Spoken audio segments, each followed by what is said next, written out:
സഹകാരിയുടെ പുതിയൊരു ക്ലാസ്സിലേക്ക് എല്ലാവർക്കും സ്വാഗതം. അപ്പോൾ ഇന്ന് നമ്മൾ നമ്മുടെ ആദ്യത്തെ മൊഡ്യൂളിൽ ഇപ്പോൾ PSC ആ മൊഡ്യൂളിൽ യൂണിറ്റ്സ് ആൻഡ് മെഷർമെൻറ്റ്സ് എന്നേ പറഞ്ഞിട്ടുള്ളൂ എങ്കിലും ഇപ്പോൾ NCERT-യിലൊക്കെ ഈ യൂണിറ്റ്സ് ആൻഡ് മെഷർമെൻറ്റ്സും ഫണ്ടമെൻ്റൽ ഫോഴ്സസ് ഇൻ നേച്ചർ അങ്ങനെ 2 ചാപ്റ്റേഴ്സ് ഉണ്ട്. ഇതാണ് ഫിസിക്സിൻ്റെ ഒരു ജനറൽ ഇൻട്രൊഡക്ഷനായി NCERT കൊടുത്തിട്ടുള്ളത്. അപ്പോൾ അത് രണ്ടും കൂടി ചേർന്നിട്ടാണ് നമ്മുടെ സത്യത്തിൽ ഫസ്റ്റ് മൊഡ്യൂൾ വരുന്നത്. ഫണ്ടമെൻ്റൽ ഫോഴ്സസ് ഇൻ നേച്ചറും കൂടി അതിൻ്റെ പാർട്ടാണ്.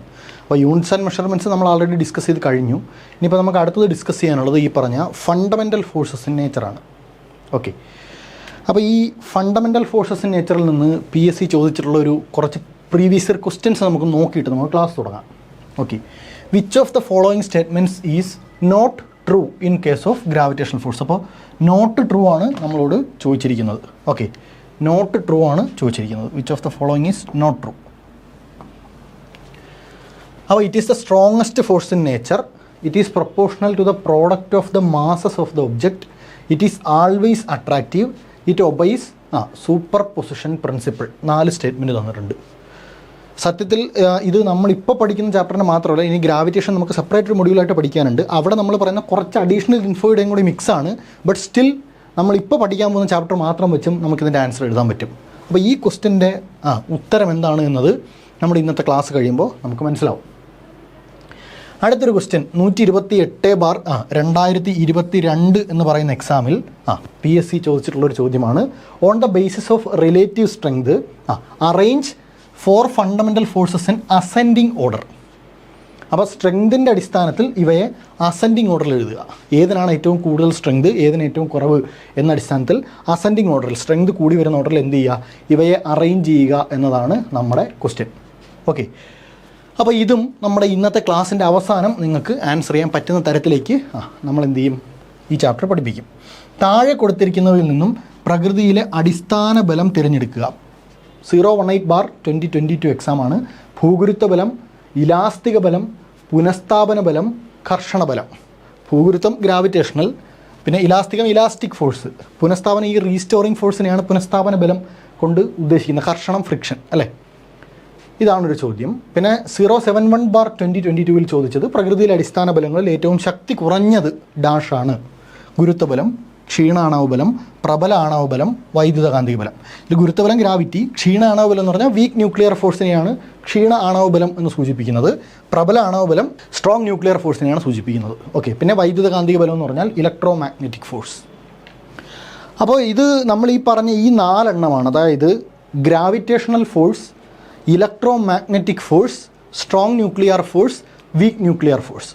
ഈ 4 ഫോഴ്സുകളാണ് പ്രകൃതിയിലെ അടിസ്ഥാന ബലങ്ങൾ അഥവാ ഫണ്ടമെൻ്റൽ ഫോഴ്സസ് ഇൻ നേച്ചർ. എന്താണ് ഫണ്ടമെൻ്റൽ ഫോഴ്സസ് ഇൻ നേച്ചർ?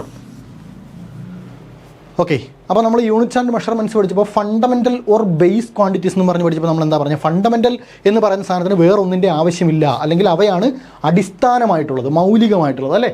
അപ്പോൾ ഇതിൻ്റെ മലയാളം അടിസ്ഥാന ബലങ്ങൾ എന്നാണ്. എന്താണ് ഫണ്ടമെൻ്റൽ ഫോഴ്സസിൻ്റെ മലയാളം? അടിസ്ഥാന ബലങ്ങൾ. SCERT-യിലും സമഗ്രയിലുമൊക്കെ മലയാളം ട്രാൻസ്ലേഷൻ വന്നിരിക്കുന്നത് പ്രകൃതിയിലെ അടിസ്ഥാന ബലങ്ങൾ എന്നാണ്. ഓക്കെ, അപ്പോൾ പ്രകൃതിയിൽ നമ്മൾ ഒരുപാട് തരം ബലങ്ങൾ കാണാറുണ്ട്.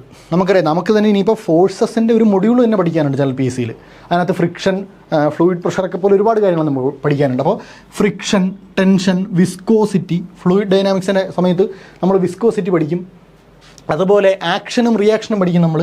ഭൂമി നമ്മളിൽ ചെലുത്തുന്ന ബലത്തിൻ്റെ നോർമൽ റിയാക്ഷൻ നമ്മൾ പഠിക്കും.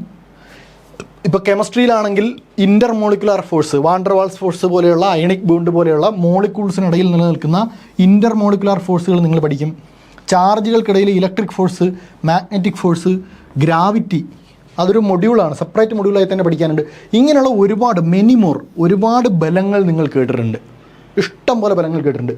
പക്ഷേ നമ്മൾ ഫണ്ടമെൻ്റൽ ഫോഴ്സ് എന്ന് ഈ ബലങ്ങളെല്ലാം വിളിക്കാറില്ല. അത് 4 എണ്ണമേ വിളിക്കാറുള്ളൂ. ബിക്കോസ് പ്രകൃതിയിലെ മറ്റെല്ലാ ബലങ്ങളെയും നമുക്ക് ഈ 4 ബലങ്ങളിലേക്ക് റെഡ്യൂസ് ചെയ്യാൻ പറ്റും, ചുരുക്കാനായിട്ട് പറ്റും. അതുകൊണ്ടാണ് ഇവയെ നമ്മൾ ഫണ്ടമെൻ്റൽ ഫോഴ്സ് എന്ന് വിളിക്കുന്നത്.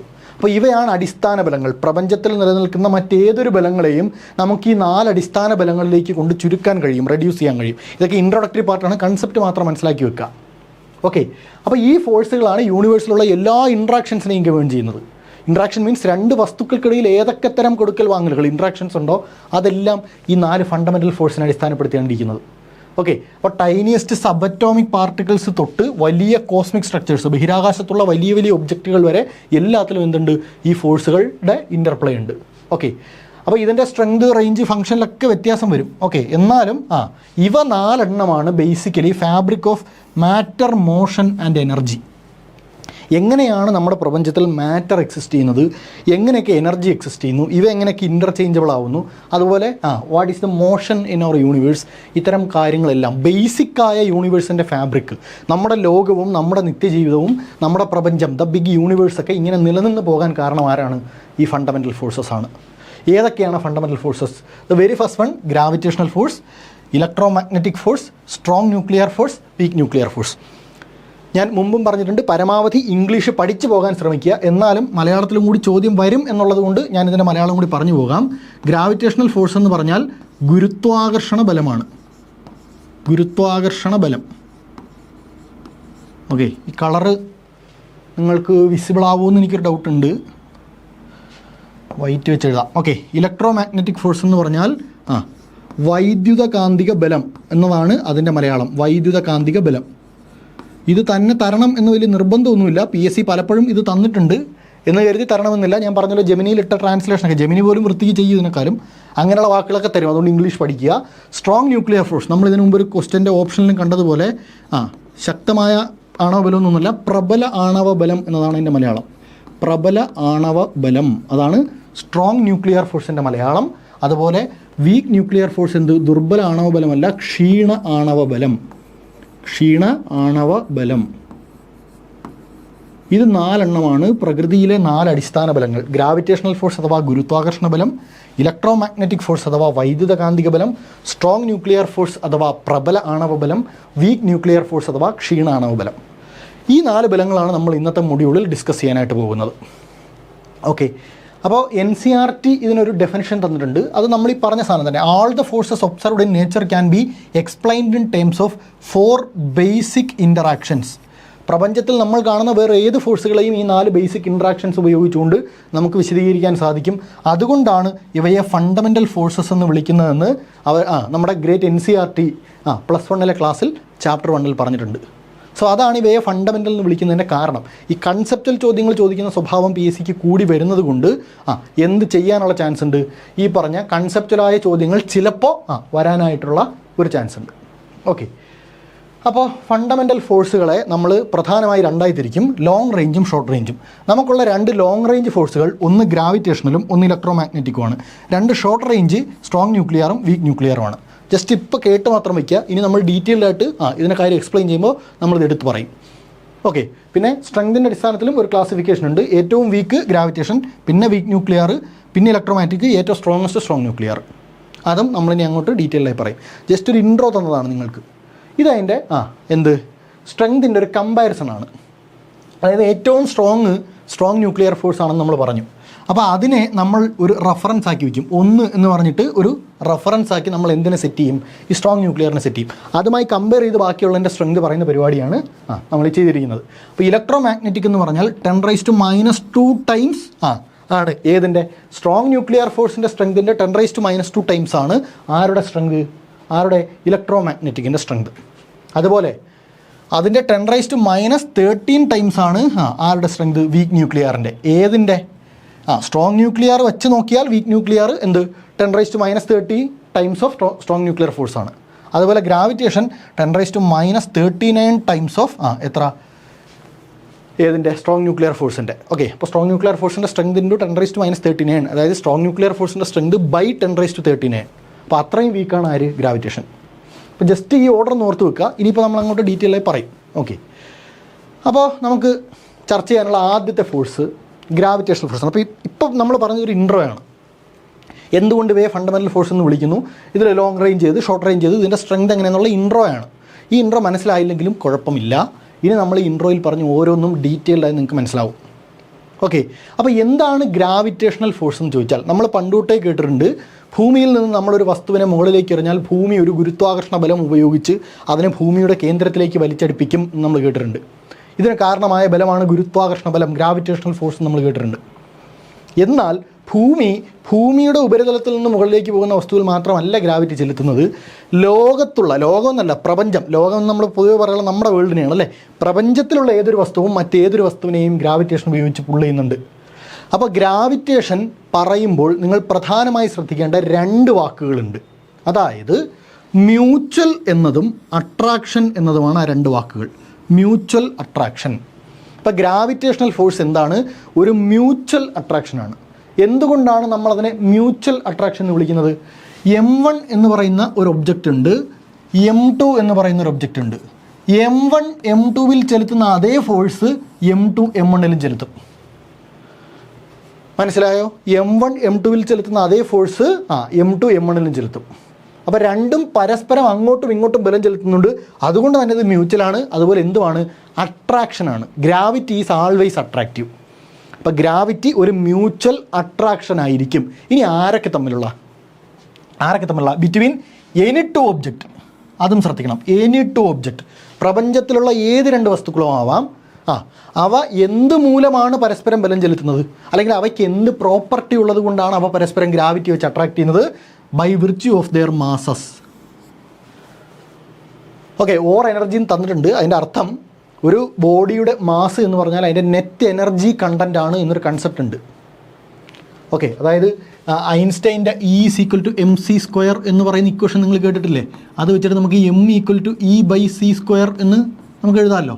അതായത് എൻ്റെ മൊത്തത്തിലുള്ള മാസ് ഒരു 50 കിലോഗ്രാം ആണ് എന്ന് വിചാരിക്കുക. ഓക്കെ, എൻ്റെ മൊത്തത്തിലുള്ള മാസ് ഒരു 50 കിലോ, മാസ് വെയിറ്റ് അല്ല, മാസ് 50 കിലോഗ്രാം ആണെങ്കിൽ ആ 50 കിലോഗ്രാമിൽ നിന്ന് എനിക്ക് ഇത്ര എനർജി കിട്ടും. 50 × c² അല്ലേ? എമ്മിൻ്റെ സ്ഥാനത്ത് 50 കൊടുത്താൽ അത് × c². അത്ര എനർജി കണ്ടൻറ്റ് എൻ്റെ ശരീരത്തിലുണ്ടെന്ന് അർത്ഥം അല്ലേ? അപ്പോൾ ആ ഒരു കൺസെപ്റ്റിൽ മാസ് എന്ന് പറഞ്ഞാൽ ദ നെറ്റ് എനർജി കണ്ടൻറ്റിനെ ബോഡി എന്ന് പറയാറുണ്ട്. അതുകൊണ്ട് മാത്രമാണ് ഇവിടെ ഓർ എനർജി എന്ന് ഇട്ടേക്കുന്നത്. അതിനെപ്പറ്റി ഒരുപാട് കൺസേൺ ഉണ്ടാവണ്ട. അപ്പോൾ കമ്മിങ് ബാക്ക്, ഗ്രാവിറ്റേഷണൽ ഫോഴ്സ് ഒരു വസ്തുവിന് അതിൻ്റെ മാസ് മൂലം അത് എക്സ്പീരിയൻസ് ചെയ്യുന്ന ഫോഴ്സാണ്. അപ്പോൾ മാസുള്ള ഒരു വസ്തു, മാസുള്ള പ്രപഞ്ചത്തിലെ വേറെ ഏതൊരു വസ്തുവിനെയും ഗ്രാവിറ്റി ഉപയോഗിച്ച് അട്രാക്റ്റ് ചെയ്യുന്നുണ്ട്. ഗ്രാവിറ്റേഷണൽ ഫോഴ്സ്, ഗുരുത്വാകർഷണ ബലം ഉപയോഗിച്ച് ആകർഷിക്കുന്നുണ്ട്. അപ്പോൾ നമുക്ക് എങ്ങനെ പറയാം? ഒരു വസ്തു അല്ലെങ്കിൽ 2 വസ്തുക്കൾ പരസ്പരം അവയുടെ മാസ് അഥവാ പിണ്ഡം എന്ന ഗുണം മൂലം പരസ്പരം ചെലുത്തുന്ന ആകർഷണ ബലമാണ് ഗുരുത്വാകർഷണം. അപ്പോൾ പേരിൽ തന്നെയുണ്ട് ഗ്രാവിറ്റേഷണൽ ഫോഴ്സിൻ്റെ മലയാളം നമ്മൾ എങ്ങനെ പറയാറുള്ളത്? ഗുരുത്വാകർഷണം, ആകർഷണം എന്നാണ് പറയാറുള്ളത്. അങ്ങനെ ഓർത്താൽ മതി. അപ്പോൾ ഗ്രാവിറ്റി എപ്പോഴും എന്തായിരിക്കും? ഇവിടെ അട്രാക്റ്റീവ് ഫോഴ്സ് ആയിരിക്കും. Gravity is always an attractive force. Okay, അപ്പോൾ അത് മ്യൂച്വൽ അട്രാക്ഷനാണ്. എനി 2 ഒബ്ജക്റ്റ് എന്ന് പറഞ്ഞാൽ എന്താ? പ്രപഞ്ചത്തിലുള്ള ഏതൊരു വസ്തുവും മറ്റേതൊരു വസ്തുവിനും മുകളിൽ ചെലുത്തും. നിങ്ങൾ ഈ ക്ലാസ് കണ്ടുകൊണ്ടിരിക്കുമ്പോൾ ഞാൻ നിങ്ങളുടെ മുകളിൽ ഒരു ഗ്രാവിറ്റേഷണൽ ഫോഴ്സ് ചെലുത്തുന്നുണ്ട്. Because I have mass, you have mass. നിങ്ങൾ എനിക്ക് മുകളിലും ഒരു ഗ്രാവിറ്റേഷണൽ അട്രാക്ഷൻ ചെലുത്തുന്നുണ്ട്. കാരണം നിങ്ങൾക്ക് മാസുണ്ട്, എനിക്ക് മാസുണ്ട്. ഞാൻ ഈ ക്ലാസ് ഇപ്പോൾ ഷൂട്ട് ചെയ്തുകൊണ്ടിരിക്കുന്ന ക്യാമറയിൽ ഞാനൊരു അട്രാക്റ്റീവ് ഫോഴ്സ് ചെലുത്തുന്നുണ്ട്. ഈ ക്യാമറ എൻ്റെ മുകളിലും ഒരു അട്രാക്റ്റീവ് ഫോഴ്സ് ചെലുത്തുന്നുണ്ട്. ഇങ്ങനെ മാസുള്ള ഏതൊരു വസ്തുവും എന്ത് ചെയ്യുന്നുണ്ട്? മറ്റേതൊരു വസ്തുവിന് മുകളിലും ഒരു അട്രാക്റ്റീവ് ഫോഴ്സ് ചെലുത്തുന്നുണ്ട്. ഓക്കെ, അതാണ് gravitational force. So it is a universal force. Universal എന്ന് പറഞ്ഞാൽ പ്രപഞ്ചത്തിൽ എല്ലായിടത്തും ഇതുണ്ട്. മാസുള്ള ഏത് ഒബ്ജക്റ്റിനും കണ്ടോ, every object in the universe, അതാണ് വാക്ക്. Every object in the universe attracts every other object. ഏതൊരു വസ്തുവും മറ്റേതൊരു വസ്തുവിനെയും ആകർഷിക്കുന്നു എന്ന് പറയുമ്പോൾ നിങ്ങൾ ആലോചിക്കുകയെ, നമ്മുടെ സൗരയൂഥത്തിലെ ഭൂമി എന്ന് പറയുന്ന ഗ്രഹത്തിലിരിക്കുന്ന ഞാൻ ഗാലക്സികൾക്കപ്പുറമുള്ള മറ്റൊരു വലിയ മാസീവ് ബോഡിയെ ഗ്രാവിറ്റേഷൻ ഉപയോഗിച്ച് അട്രാക്റ്റ് ചെയ്യുന്നു എന്ന് പറയുമ്പോൾ അതിൻ്റെ റേഞ്ച് നിങ്ങൾ ആലോചിക്കുക. ഇപ്പോൾ സൂര്യനും ഭൂമിയും തമ്മിൽ തന്നെ 1.49 × 10⁻11 കിലോമീറ്റർ ദൂരമുണ്ട് എന്നാണ് നമ്മൾ പറയുന്നത്. അസ്ട്രോണമിക്കൽ യൂണിറ്റ് നമ്മൾ പഠിച്ചു. Average distance between earth and sun നമ്മൾ പഠിച്ചു. അത്രയും ദൂരം ഭൂമിയും സൂര്യനും തമ്മിൽ തന്നെ ഉണ്ട്.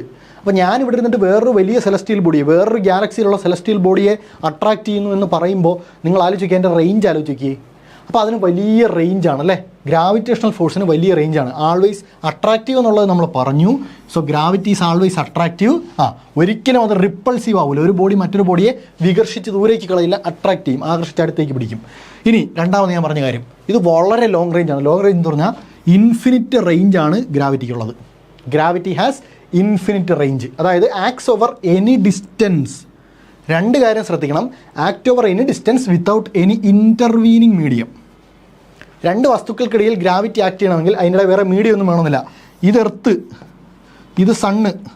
എർത്തിൻ്റെ സണ്ണിൻ്റെ ഇടയിൽ എന്തെങ്കിലും മീഡിയം ഉണ്ടായിട്ടാണോ അപ്പോൾ എർത്തിലേക്ക് എത്തുന്ന സമയത്ത് എർത്തിൻ്റെ ചുറ്റാകെ നിങ്ങൾ ജോഗ്രഫി പഠിച്ച ഒരു അറ്റ്മോസ്ഫിയർ ഉണ്ട്. അല്ലാതെ സണ്ണിൻ്റെ എർത്തിൻ്റെ ഇടയ്ക്ക് എന്തെങ്കിലും ഒരു മീഡിയം ഉണ്ടായിട്ടാണോ സണ്ണും എർത്തും പരസ്പരം ഗ്രാവിറ്റി വെച്ച് അട്രാക്ട് ചെയ്യുന്നത്? അല്ല, ഒരു മീഡിയവും വേണ്ട. അപ്പോൾ ഒരു ഇൻ്റർവീനിങ് മീഡിയത്തിൻ്റെയും സഹായമില്ലാതെ എത്ര ദൂരം വേണമെങ്കിലും ഇൻഫിനിറ്റ് റേഞ്ച്, അനന്ത ദൂരത്തിലേക്ക് ആക്ട് ചെയ്യാൻ കഴിവുള്ള ഫോഴ്സാണ് ഗ്രാവിറ്റേഷണൽ ഫോഴ്സ്. ഓക്കെ, ഇനി ഇതിൻ്റെ സ്ട്രെങ്തിനെ പറ്റിയാണ് പറയുന്നത്. അപ്പോൾ നിങ്ങൾ ആലോചിക്കുകയെ, ഇത് ഇത്രയും ദൂരം ആക്ട് ചെയ്യുന്ന പറയുമ്പോൾ അത് വളരെ വീക്കായൊരു ഫോഴ്സാണ്, വളരെ വീക്കായ ഫോഴ്സാണ്. ഈ പോയിൻ്റ് ഇപ്പോൾ കേൾക്കുമ്പോൾ പഠിച്ചു വെക്കാൻ പാടുണ്ടെങ്കിലും ബുദ്ധിമുട്ട് തോന്നണ്ട, ഗ്രാവിറ്റി പഠിക്കുമ്പോൾ നമ്മൾ പഠിക്കും. അതായത് അപ്പോൾ ഈ strength decreases with square of the distance എന്നത് അതിനെ ഇൻവേഴ്സ് സ്ക്വയർ ലോ എന്നാണ് പറയുന്നത്. അതായത് സിമ്പിളായി പറഞ്ഞാൽ M1 എന്ന് പറയുന്നൊരു വസ്തു, M1 എന്ന് പറയുന്നൊരു വസ്തുവും M2 എന്ന് പറയുന്നൊരു വസ്തുവും ഉണ്ടെങ്കിൽ അവയ്ക്കിടയിലെ ദൂരം r ആണെങ്കിൽ അവയ്ക്കിടയിൽ ആക്ട് ചെയ്യുന്ന ഗ്രാവിറ്റേഷണൽ ഫോഴ്സ് എന്ന് പറഞ്ഞാൽ G × M1 M2/r² ആയിരിക്കും. ഇതിനെ ഗ്രാവിറ്റേഷനെ നമ്മൾ ഡീറ്റെയിൽ ആയി പഠിക്കും. അപ്പോൾ M1 എന്നൊരു വസ്തുവിൽ നിന്ന് r ഡിസ്റ്റൻസ് അകലെ M2 എന്ന് പറയുന്നൊരു വസ്തു ഇരിക്കുകയാണെങ്കിൽ അവയ്ക്കിടയിലെ attractive force, gravitational attractive force G M1 M2/r². അപ്പോൾ ഇവിടെ നോക്കിയേ, r², r താഴെയാണ് വരുന്നത് അല്ലേ, r താഴെയാണ് വരുന്നത്. അപ്പോൾ r കൂടുമ്പോൾ ഗ്രാവിറ്റേഷണൽ ഫോഴ്സ് കുറയും, അഥവാ വസ്തുക്കൾക്കിടയിലുള്ള ഡിസ്റ്റൻസ് കൂടുമ്പോൾ ഗ്രാവിറ്റേഷണൽ ഫോഴ്സ് കുറയും. അത് സിമ്പിൾ ലോജിക്ക് വെച്ച് ആലോചിച്ചാലും നിങ്ങൾക്ക് മനസ്സിലാവും. ഈ ഇക്വേഷൻ തന്നെ വേണമെന്നില്ല. ഇപ്പോൾ നിങ്ങൾ എന്നെ തൊട്ടടുത്ത് നിൽക്കുകയാണ്, അപ്പോൾ എനിക്കും നിങ്ങൾക്കും ഇടയിലുള്ള ഗ്രാവിറ്റേഷണൽ അട്രാക്ഷനും, ഞാനിവിടെ നിന്നിട്ട് നിങ്ങളൊരു ട്രെയിൻ പിടിച്ച് എറണാകുളത്ത് പോയി, അപ്പോൾ ഞാനും നിങ്ങൾ തമ്മിലുള്ള ഗ്രാവിറ്റേഷണൽ അട്രാക്ഷൻ രണ്ടാണ്. രണ്ടാമത്തേത് കുറച്ചുകൂടി വീക്കറാണ്. അപ്പോൾ വസ്തുക്കൾക്കിടയിൽ, ഒബ്ജക്റ്റുകൾക്കിടയിലെ ദൂരം കൂടുന്നതോറും ഗ്രാവിറ്റേഷൻ വീക്കായിക്കൊണ്ടിരിക്കും. അതാണ് it strength decreases with the square of the distance. അപ്പോൾ ആ സ്ക്വയർ മാത്രം ഒന്ന് ആലോചിച്ച് വെച്ചാൽ മതി. ഡിസ്റ്റൻസ് കൂടുമ്പോൾ എന്തായാലും കുറയുമെന്നറിയാം, ബട്ട് ആക്ച്വലി ഇത് എങ്ങനെ കുറയുന്നത്? ഫോഴ്സിൽ ഡിസ്റ്റൻസിൻ്റെ ഒരു സ്ക്വയർ ഉള്ളതിനാൽ ഡിസ്റ്റൻസിൻ്റെ സ്ക്വയറിനനുസരിച്ചാണ് ഇത് കുറയുന്നത്. അതുകൊണ്ടാണ് ഇൻവേഴ്സ് സ്ക്വയർ ലാ, അതായത് r² താഴെ വരുന്നു. അപ്പോൾ r² കൂടുമ്പോൾ ഗ്രാവിറ്റേഷൻ കുറയും. ഇപ്പോൾ കെമിസ്ട്രിയിലൊക്കെ നിങ്ങൾ പഠിക്കാറുണ്ട് അല്ലേ, ഒരെണ്ണം കൂടുമ്പോൾ മറ്റൊന്ന് കുറഞ്ഞാൽ അത് ഇൻവേഴ്സ്ലി പ്രൊപ്പോർഷണൽ ആണെന്നാണ് നമ്മൾ പറയുന്നത്. അതുപോലെ തന്നെ ഇവിടെ രണ്ട് വസ്തുക്കൾക്കിടയിലെ ഡിസ്റ്റൻസ് കൂടുമ്പോൾ അവയ്ക്കിടയിൽ ഗ്രാവിറ്റേഷൻ അട്രാക്ഷൻ കുറയും. അപ്പോൾ ഗ്രാവിറ്റേഷൻ എന്താണ്? ഒരു ഇൻവേഴ്സ് സ്ക്വയർ ലാ ഫോഴ്സാണ് എന്ന് ഓർത്ത് വയ്ക്കുക.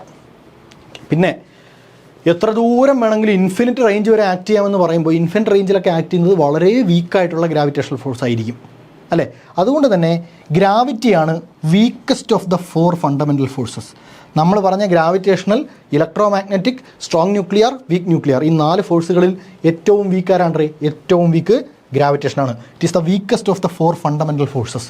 4 പ്രകൃതിയിലെ 4 അടിസ്ഥാന ബലങ്ങളിൽ ഏറ്റവും വീക്കായത് ആരാണ്? ഗ്രാവിറ്റേഷണൽ ഫോഴ്സാണ്. ഓക്കെ, അപ്പോൾ ഗ്രാവിറ്റേഷനെ പറ്റി പ്രധാനമായും പറഞ്ഞത് 2 പേരാണ്. ജസ്റ്റ് ഈ PSC ചില എക്സ്ട്രാ പോയിന്റുകൾ ചോദിക്കുന്നതുകൊണ്ട് നമ്മൾ ഡിസ്കസ് ചെയ്ത് പോകുന്നതാണ്. അതുകൊണ്ട് കേട്ട് വയ്ക്കുക. ഈ പറഞ്ഞതുപോലെ ന്യൂട്ടനാണ് ഈ പറഞ്ഞ gravitational force between 2 objects equal to G M1 M2/r². ഇതിനെയാണ് യൂണിവേഴ്സൽ ലോ ഓഫ് ഗ്രാവിറ്റേഷൻ എന്ന് വിളിക്കുന്നത്. ഇത് ആരാ ഡിറൈവ് ചെയ്തത്? ന്യൂട്ടൺ ഡിറൈവ് ചെയ്ത സാധനമാണ്. അപ്പോൾ ന്യൂട്ടനെ സംബന്ധിച്ച് gravitational force between 2 masses M1 and M2 separated by a distance r എന്ന് പറഞ്ഞാൽ G M1 M2/r² ആണ്. ഇത് വെച്ചിട്ടാണ് നമ്മൾ ഗ്രാവിറ്റി ഒരു ഇൻവേഴ്സ് സ്ക്വയർ ലാ ഫോഴ്സ് ആണെന്ന് പറയുന്നത്. അപ്പോൾ ന്യൂട്ടൺ പറഞ്ഞത് പ്രകാരം ഗ്രാവിറ്റി എന്ന് പറയുന്നത് ഒരു ഫോഴ്സാണ് അല്ലേ. അപ്പോൾ ഇവിടെ ജിയുടെ വാല്യൂ തന്നിട്ടുണ്ട് 6.67 × 10⁻11 newton metre square per kilogram square. ഇതാണ് ജിയുടെ വാല്യൂ. ഇതിപ്പോഴേ പഠിച്ച് വെക്കണമെന്നില്ല, ഗ്രാവിറ്റിയിൽ നമ്മൾ പഠിക്കും, ജസ്റ്റ് ഇൻട്രൊഡക്ഷൻ പോലെ പറഞ്ഞതാണ്. ഓക്കെ, അപ്പോൾ ഇവിടെ സ്ട്രെങ്ത്, മാസ് കൂടുമ്പോൾ സ്ട്രെങ്ത് കൂടും, ഡിസ്റ്റൻസ് കൂടുമ്പോൾ സ്ട്രെങ്ത് കുറയും. അത് നമുക്കറിയാം. G M1 M2/r² ആണ്. അപ്പോൾ M1 M2 മുകളിലാണ് വരുന്നത്. അപ്പോൾ മാസ് കൂടുമ്പോൾ ഫോഴ്സ് കൂടും, r കൂടുമ്പോൾ ഫോഴ്സ് കുറയും. So directly proportional to mass, inversely proportional to distance between the objects. Okay, ഇതാണ് ന്യൂട്ടൻ്റെ വ്യൂ. പക്ഷേ മറ്റൊരാൾ കൂടി ഗ്രാവിറ്റിയെ പറ്റി പറഞ്ഞിട്ടുണ്ട്. ആര്? ഐൻസ്റ്റൈൻ. ഐൻസ്റ്റൈൻ ഗ്രാവിറ്റിയെ ഒരു ഫോഴ്സിനേക്കാൾ ഒരു കർവേച്ചറായിട്ടാണ് അസ്യൂം ചെയ്തത്. ജസ്റ്റ് ആ കൺസെപ്റ്റ് കേട്ട് മാത്രം വയ്ക്കുക ഫെമിലിയാരിറ്റിക്ക് വേണ്ടി, സമയം കളഞ്ഞ് പഠിച്ചു വെക്കാനൊന്നും നിൽക്കരുത്. പുള്ളി ഗ്രാവിറ്റിയെ ഫോഴ്സായിട്ടല്ല, സ്പേസ് ടൈം കണ്ടിന്യൂത്തിലെ ഒരു വളവായിട്ടൊരു കർവേച്ചറായിട്ടാണ്. അതായത് സ്പേസ് ടൈം കണ്ടിന്യൂ എന്ന് വെച്ചാൽ നമുക്ക് 3 ഡയമെൻഷണൽ വേൾഡിലാണ് നമ്മൾ ജീവിക്കുന്നത് നമ്മൾ പറയാറുണ്ട്. X, Y, Z എന്ന് പറയുന്ന 3 സ്പേഷ്യൽ ഡയമെൻഷൻസ് ഉള്ള 3 ഡയമെൻഷൻ. ബട്ട് ആക്ച്വലി 3 സ്പേഷ്യൽ ഡയമെൻഷനും ടൈം ഒരു ഡയമെൻഷനാണ്. നമ്മളെല്ലാ സാധനവും പഠിക്കുന്നത്, ഇപ്പോൾ മോഷനൊക്കെ പഠിക്കുമ്പോൾ ടൈമിനനുസരിച്ച് വസ്തുവിൻ്റെ സ്ഥാനത്തുണ്ടാകുന്ന മാറ്റം എന്ന് പറഞ്ഞാൽ നിങ്ങൾ പഠിക്കുന്നത്. അപ്പോൾ പ്രപഞ്ചത്തെ മൊത്തത്തിൽ നമ്മൾ മനസ്സിലാക്കാൻ നമ്മൾ ടൈം എന്ന ഡയമെൻഷനും കൂടി ഉപയോഗിക്കുന്നുണ്ട്. സോ സ്പേസും ഉണ്ട്, ടൈമും ഉണ്ട്. അപ്പോൾ നമ്മുടെ പ്രപഞ്ചത്തിലാകെ ഈ സ്പേസും ടൈമും കൂടി ചേർന്നൊരു സ്പേസ് ടൈം കണ്ടിന്യൂത്തിലാണ് നമ്മുടെ പ്രപഞ്ചം നിലനിൽക്കുന്നതെന്നാണ് ഫിസിക്സ് പറയുന്നത്. അതായത് വലിച്ചു പിടിച്ച ഒരു ബെഡ്ഷീറ്റ് പോലെ, ഒരു ബെഡ്ഷീറ്റിൻ്റെ 4 അറ്റത്തുനിന്ന് 4 പേര് വലിച്ചു പിടിച്ചിരിക്കുകയാണ്. അങ്ങനെ നീണ്ട, അത് കറക്റ്റ് അനാലജി അല്ല, തൽക്കാലം മനസ്സിലാക്കാൻ വേണ്ടി വിചാരിക്കുക. ഒരു ഷീറ്റ് വലിച്ചു പിടിച്ചിരിക്കുകയാണ് 4 പേര്. ഈ ഷീറ്റിൻ്റെ നടുക്കിലേക്ക് നമ്മളൊരു ഫുട്ബോൾ എടുത്തിട്ടു. അപ്പോൾ വലിച്ചു പിടിച്ചിരിക്കുന്ന ഷീറ്റിൻ്റെ നടുക്ക് ഒരു കുഴി വന്നില്ലേ? ഇനി ആ കുഴി വന്ന് അവിടെ ഇരിക്കുന്ന ഫുട്ബോളിനടുത്തേക്ക് നമ്മളൊരു ഗോലി ഇട്ട് കൊടുത്തു. കറക്കിട്ട് കൊടുത്താൽ ഈ ഗോലി ഈ ഫുട്ബോളിൻ്റെ ചുറ്റാ കിടന്ന് കറങ്ങും, അവിടെ കർവേച്ചർ ഉള്ളത് കാരണം. അപ്പോൾ ഇങ്ങനെ ഈ ബെഡ്ഷീറ്റ് പോലെ നമ്മുടെ പ്രപഞ്ചമാകെ നീണ്ടു നിവർന്ന് കിടക്കുന്ന ഒരു ഷീറ്റാണ് സ്പേസ് ടൈം കണ്ടിന്യൂം. അതിലെ കർവേച്ചറായിട്ടാണ് ഐൻസ്റ്റൈൻ ഗ്രാവിറ്റിയെ കണ്ടത്. അപ്പോൾ ജസ്റ്റ് ആ കൺസെപ്റ്റ് മാത്രം ഓർത്ത് വെക്കുക. So the presence of mass causes a curvature in space time. ഞാൻ പറഞ്ഞില്ല, ഫുട്ബോൾ എടുത്തിട്ടാൽ കർവ് വന്നു, അതുപോലെ സ്പേസ് ടൈം കണ്ടിന്യൂത്തിൽ നമ്മൾ ഭൂമി എടുത്ത് വെച്ചു, അപ്പോൾ അവിടെ ഒരു കർവ് വന്നു. ഈ കർവാണ് ഭൂമിയെ കൊണ്ട് ഗ്രാവിറ്റി ബാക്കി ബോഡികൾക്ക് എക്സ്പീരിയൻസ് ചെയ്യിക്കുന്നത് എന്നതാണ് ഐൻസ്റ്റൈൻ പറഞ്ഞ വ്യൂ. ജസ്റ്റ് കേട്ട് മാത്രം വെച്ചാൽ മതി, പഠിക്കാൻ നിൽക്കല്ലേ. ഓക്കെ, അപ്പോൾ അതാണ് ഗ്രാവിറ്റി. ഓക്കെ, അപ്പോൾ ഈ ഗ്രാവിറ്റി ഫണ്ടമെൻ്റൽ ഫോഴ്സ് ആണെന്ന് പറയുമ്പോൾ ഇത് എന്ത് എഫക്റ്റുകളാണ് ഈ നമ്മുടെ പ്രപഞ്ചത്തിൽ ഉണ്ടാക്കുന്നത്, യൂണിവേഴ്സിൽ ഉണ്ടാക്കുന്നത് എന്നൊരു ചോദ്യം ഉണ്ടല്ലോ. ഗ്രാവിറ്റിയാണ് ഈ ചന്ദ്രൻ്റെയും ബാക്കി ആർട്ടിഫിഷ്യൽ സാറ്റലൈറ്റുകളുടെയും ഒക്കെ ഭൂമിക്ക് ചുറ്റാകെയുള്ള കറക്കത്തെ ഗവേൺ ചെയ്യുന്നത്. അതായത് ഇത് എർത്താണ്, ഇതിൻ്റെ ചുറ്റാകെ ചന്ദ്രൻ കറങ്ങണമെങ്കിൽ ചന്ദ്രനൊരു സെൻട്രിപ്പീറ്റൽ ഫോഴ്സ് വേണം. നമ്മൾ റൊട്ടേഷണൽ മോഷൻ പഠിക്കും. ഒരു വസ്തുവിന് സർക്കുലർ പാത്തിലൂടെ മൂവ് ചെയ്യാൻ വേണ്ട ഫോഴ്സാണ് സെൻട്രിപ്പീറ്റൽ ഫോഴ്സ്. ഈ ചന്ദ്രന് ഭൂമിക്ക് ചുറ്റാകെ മൂവ് ചെയ്യാനുള്ള സെൻട്രിപ്പീറ്റൽ ഫോഴ്സ് കൊടുക്കുന്നത് ആരാണ്? ചന്ദ്രനും ഭൂമിക്കും ഇടയിൽ ആക്ട് ചെയ്യുന്ന ഗ്രാവിറ്റിയാണ്. ഭൂമിക്ക് സൂര്യന് ചുറ്റും കറങ്ങാൻ ആവശ്യമായ സെൻട്രിപ്പീറ്റൽ ഫോഴ്സ് കൊടുക്കുന്നത് ആരാണ്? സൂര്യൻ്റെ ഭൂമിയുടെ ഇടയിലെ ഗ്രാവിറ്റേഷണൽ പുള്ളാണ്. മനസ്സിലായോ? അങ്ങനെ പ്രപഞ്ചത്തിൽ എവിടെയൊക്കെ ഒരു പിവട്ടിനെ ആധാരമാക്കി അതിന് ചുറ്റാകെ വസ്തു കറങ്ങുന്ന സ്ട്രക്ചറുണ്ടോ, ഒരു സൗരയൂഥം പോലെ വേറെ ഒരുപാട് സ്ട്രക്ചറുകളുണ്ട് അല്ലേ? അപ്പോൾ എവിടെയൊക്കെ ഒരു സെൻട്രൽ പൊസിഷൻ അടിസ്ഥാനമാക്കി ഒരു വസ്തു സർക്കുലറായി റൊട്ടേറ്റ് ചെയ്യുന്നുണ്ടോ അവിടെയൊക്കെ ഈ സെലസ്റ്റിയൽ ബോഡീസിൻ്റെ ഇടയിൽ ഗ്രാവിറ്റി ആക്ട് ചെയ്യുന്നുണ്ട്. ഓക്കെ, അതുപോലെ സ്റ്റാറുകളുടെ ഫോർമേഷൻ, ഗാലക്സീസ്, ഗാലക്റ്റിക് ക്ലസ്റ്റേഴ്സ്, ഇതിൻ്റെയൊക്കെ ഫോർമേഷനെയൊക്കെ, ഇതിൻ്റെ സൈസ്, സ്ട്രക്ചർ, ഷേപ്പിനൊക്കെ ഡിറ്റർമിൻ ചെയ്യുന്നത് ആരാണ്? ഗ്രാവിറ്റിയാണ്. എന്തുകൊണ്ടാണ് മീനുകളുടെ മീൻ മുള്ളെന്ന് പറഞ്ഞാൽ അതിൻ്റെ സ്കെലിറ്റനാണ് മീനിൻ്റെ മുള്ള്, അതിന് കട്ടിയില്ലാത്തതും നമ്മുടെ എല്ലുകൾക്ക് ഭയങ്കര കട്ടി വന്നത് എന്തുകൊണ്ടാണ്? നമ്മുടെ എല്ലിന് കട്ടി വരുന്നതിന് കാരണം എന്താ? നമ്മൾ നിവർന്നു നിൽക്കുന്ന ജീവികളാണ്, 2 കാലിൽ നിവർന്നു നിൽക്കുന്ന ജീവികളാണ്. നമ്മൾ എന്തിനെതിരെയാണ് നിവർന്നു നിൽക്കുന്നത്? ഭൂമി ഗ്രാവിറ്റി വെച്ച് നമ്മളെ താഴോട്ട് വലിച്ചുകൊണ്ടിരിക്കുക. ഈ ഗ്രാവിറ്റിക്കെതിരെയാണ് നമ്മൾ നിവർന്നു നിൽക്കുന്നത്. നമ്മൾ വെറുതെ നിവർന്നിരിക്കുക, നമുക്ക് നിവർന്നു നിൽക്കാൻ എനർജി വേണം, നമ്മളൊരു വർക്ക് ചെയ്യണം. അപ്പോൾ നമ്മളിങ്ങനെ നിവർന്ന് നമ്മുടെ കാല് മുതൽ തല വരെയുള്ള അസ്ഥികൂടത്തിൻ്റെ സ്ട്രെങ്ത് ഉപയോഗിച്ചും നമ്മുടെ മസിൽ സ്ട്രെങ്ത് ഉപയോഗിച്ചുമാണ് നമ്മൾ ഗ്രാവിറ്റിക്കെതിരെ നിൽക്കുന്നത്, 2 കാലിൽ നിൽക്കുന്നത്. അങ്ങനെ നിൽക്കാൻ ചില്ലറ സ്ട്രെങ്ത് ഉള്ള പോരാ? അസ്ഥികൂടം പോരാ. അതുകൊണ്ടാണ് നമ്മുടെ അസ്ഥിക്ക് നല്ല ഉറപ്പ്. എന്നാൽ മീനിൻ്റെ മുള്ളിന്, അല്ലെങ്കിൽ ഈ പറഞ്ഞ അക്വാട്ടിക് ഓർഗാനിസത്തിൻ്റെ എല്ലാ സ്കെൽറ്റന് ഇത്രയും കട്ടിയില്ലാത്തതുകൊണ്ടാണ്. അവർക്ക് ആരുടെ ഹെൽപ്പും കൂടിയുണ്ട്? വെള്ളത്തിൻ്റെ ബോയൻസി. വെള്ളം എന്ത് ചെയ്യും? ബോയൻസി കാരണം കുറേ ഫോഴ്സ് അങ്ങ് മുകളിലോട്ട് അപ്ലൈ ചെയ്ത് കൊടുക്കും. അപ്പോൾ അവയ്ക്ക് ആൾറെഡി ബോയൻസിയുടെ അഡ്വാൻറ്റേജ് ഉണ്ട്, ബാക്കി അവർ മെയിൻറ്റെയിൻ ചെയ്താൽ മതി. നമുക്കങ്ങനെ ഒരു അഡ്വാൻറ്റേജും ഇല്ല. നമ്മൾ മുട്ടിലെഴുതുന്ന പിള്ളേരെ കണ്ടിട്ടില്ലേ? നമ്മൾ തന്നെ എഴുന്നേറ്റ് നിന്നേ പറ്റും. അതുകൊണ്ടാണ് നമ്മുടെ അസ്ഥിക്ക് കട്ടി കൂടുതലും, മീനിൻ്റെ മുള്ളിന് കട്ടി കുറവും. ഈ വ്യത്യാസം ഉണ്ടായത് എന്തുകൊണ്ടാണ്? ഗ്രാവിറ്റി വെള്ളത്തിലും കരയിലും ആക്ട് ചെയ്യുന്നതിൽ വ്യത്യാസമുണ്ടാകും.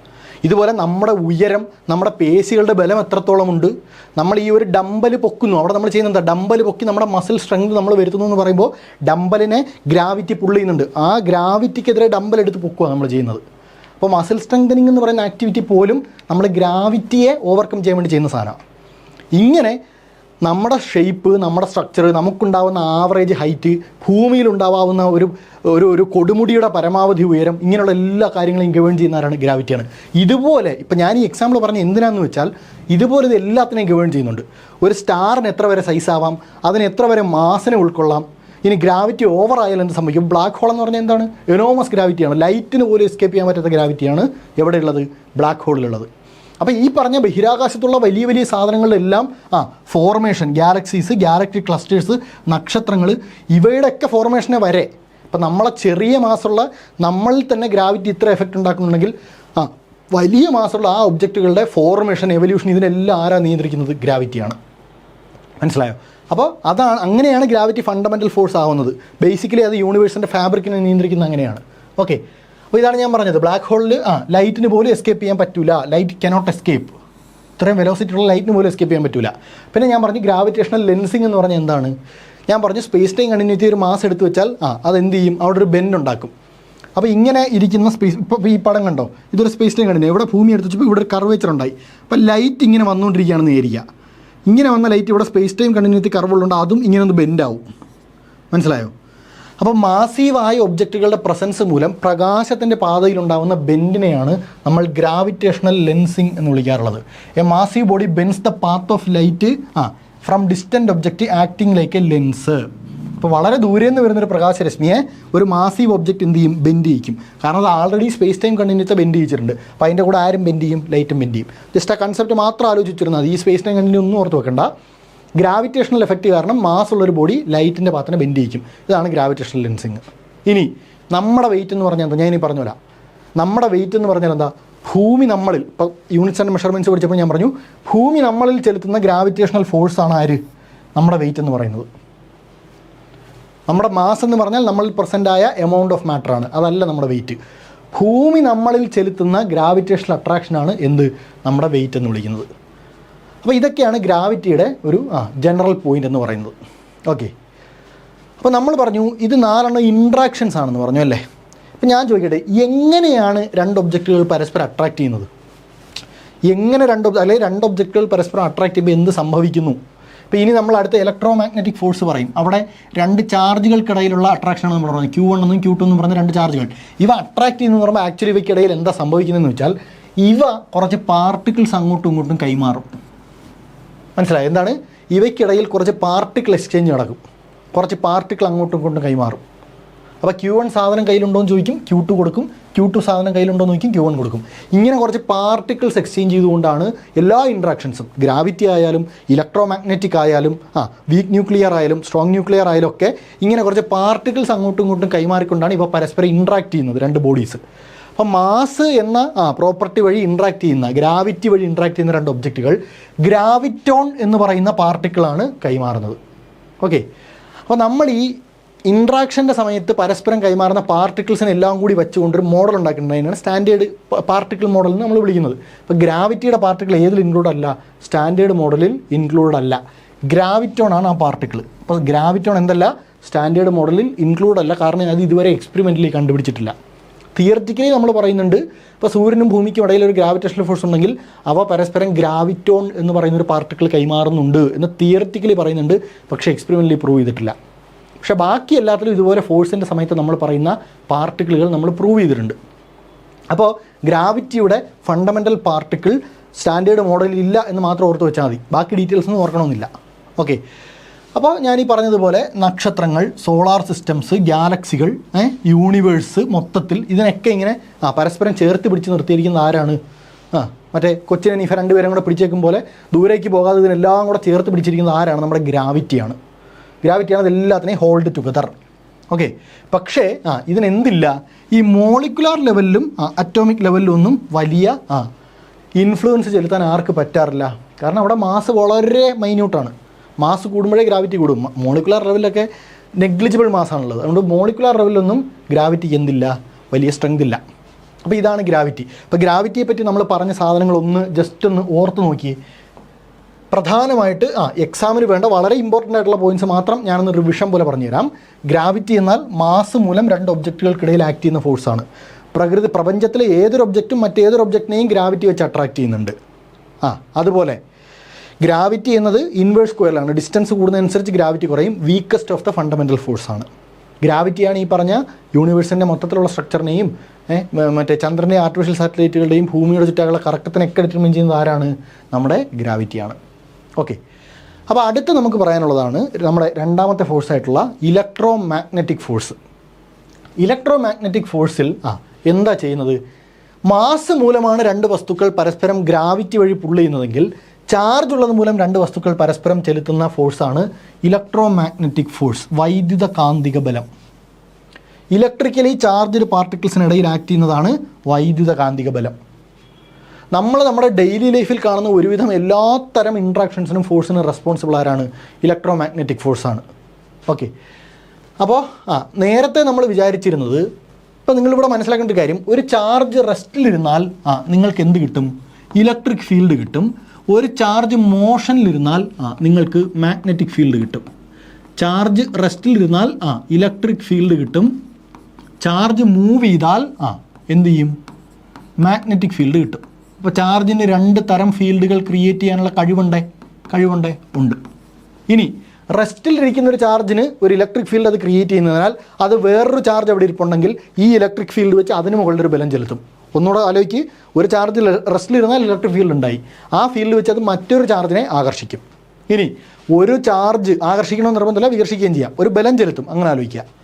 ഒരു ചാർജ് മൂവ് ചെയ്താൽ മാഗ്നറ്റിക് ഫീൽഡ് ഉണ്ടായി, ആ മാഗ്നറ്റിക് ഫീൽഡ് വെച്ച് മറ്റൊരു മൂവിങ് ചാർജിന് മേൽ അതൊരു ബലം ചെലുത്തും. അപ്പോൾ നേരത്തെ നമ്മൾ വിചാരിച്ചിരുന്നത് ഈ ഇലക്ട്രിസിറ്റിയുടെയും മാഗ്നറ്റിസത്തിൻ്റെ എഫക്റ്റുകൾ രണ്ടാണെന്നാണ്. പക്ഷേ അതൊന്നാണെന്ന് 1865 ജെയിംസ് ക്ലാർക്ക് മാക്സ്വെൽ തെളിയിച്ചു. അപ്പോൾ ഇലക്ട്രിസിറ്റിയും മാഗ്നറ്റിസിനെയും യൂണിഫൈ ചെയ്ത സയൻറ്റിസ്റ്റ് ആരാണ്? ജെയിംസ് ക്ലാർക്ക് മാക്സ്വെല്ലാണ്. പുള്ളിയുടെ ഒരു 4 ഇക്വേഷൻസ് ഉണ്ട് ഫേമസ് ആയിട്ടുള്ള. അപ്പോൾ പുള്ളി എന്ന് പറയുന്നത് ഇലക്ട്രിസിറ്റിയും മാഗ്നറ്റിസവും ഒരേ എഫക്റ്റ് തന്നെയാണ്, അതായത് സെയിം ഫണ്ടമെൻ്റൽ ഫോഴ്സാണ് ഇത് രണ്ടിനെയും ഗവേൺ ചെയ്യുന്നതെന്ന് കണ്ടെത്തി. ഓക്കെ, അപ്പോൾ നേരത്തെ നമ്മൾ ഇലക്ട്രിസിറ്റിയുടെ ഫോഴ്സും മാഗ്നറ്റിസത്തിൻ്റെ ഫോഴ്സും രണ്ടായി കരുതിയിരുന്നു. പക്ഷേ 865 ജെയിംസ് ക്ലാർക്ക് മാക്സ്വെൽ ഇതിനെ യൂണിഫൈ ചെയ്തു. അത് ഓർത്ത് വെച്ചോണം. ഇങ്ങനെയുള്ള സംഭാവനകൾ PSC ഇടയ്ക്കിടയ്ക്ക് ചോദിക്കാറുണ്ട്. ഓക്കെ, അപ്പോൾ ഞാൻ പറഞ്ഞ പോലെ തന്നെ മൂവിങ് ഇലക്ട്രിക് ഫീൽഡ് അല്ലെങ്കിൽ മൂവിങ് ഇലക്ട്രിക് ചാർജ് എന്ത് ചെയ്യാറുണ്ട്? ഒരു മാഗ്നറ്റിക് ഫീൽഡ് പ്രൊഡ്യൂസ് ചെയ്യാറുണ്ട്. അതുപോലെ ഒരു മാഗ്നറ്റിക് ഫീൽഡ് ചേഞ്ച് ചെയ്യുമ്പോൾ അത് ഇലക്ട്രിക് ഫീൽഡിനെയും പ്രൊഡ്യൂസ് ചെയ്യാറുണ്ട്. അപ്പോൾ നമുക്ക് മനസ്സിലായി രണ്ടല്ല, ഇലക്ട്രിക് ഫീൽഡ് മാഗ്നറ്റിക് ഫീൽഡിനെയും പ്രൊഡ്യൂസ് ചെയ്യും, മാഗ്നറ്റിക് ഫീൽഡ് ഇലക്ട്രിക് ഫീൽഡിനെയും പ്രൊഡ്യൂസ് ചെയ്യും, അല്ലേ? അപ്പോൾ ഞാൻ പറഞ്ഞതുപോലെ ഇലക്ട്രോസ്റ്റാറ്റിക് ഫോഴ്സ് ഉണ്ട്, അതായത് റെസ്റ്റിലിരിക്കുന്ന ചാർജ് മറ്റൊരു ചാർജിന് മേൽ ചെലുത്തുന്ന ബലം. അതെന്ന് പറഞ്ഞാൽ എത്രയാണ്? KQ1 Q2/r² ആണ്. അതായത് ഇവിടെ Q1 എന്ന് പറഞ്ഞൊരു ചാർജ് ഇരിക്കുന്നു, ഇവിടെ Q2 എന്ന് പറഞ്ഞൊരു ചാർജ് ഇരിക്കുന്നു.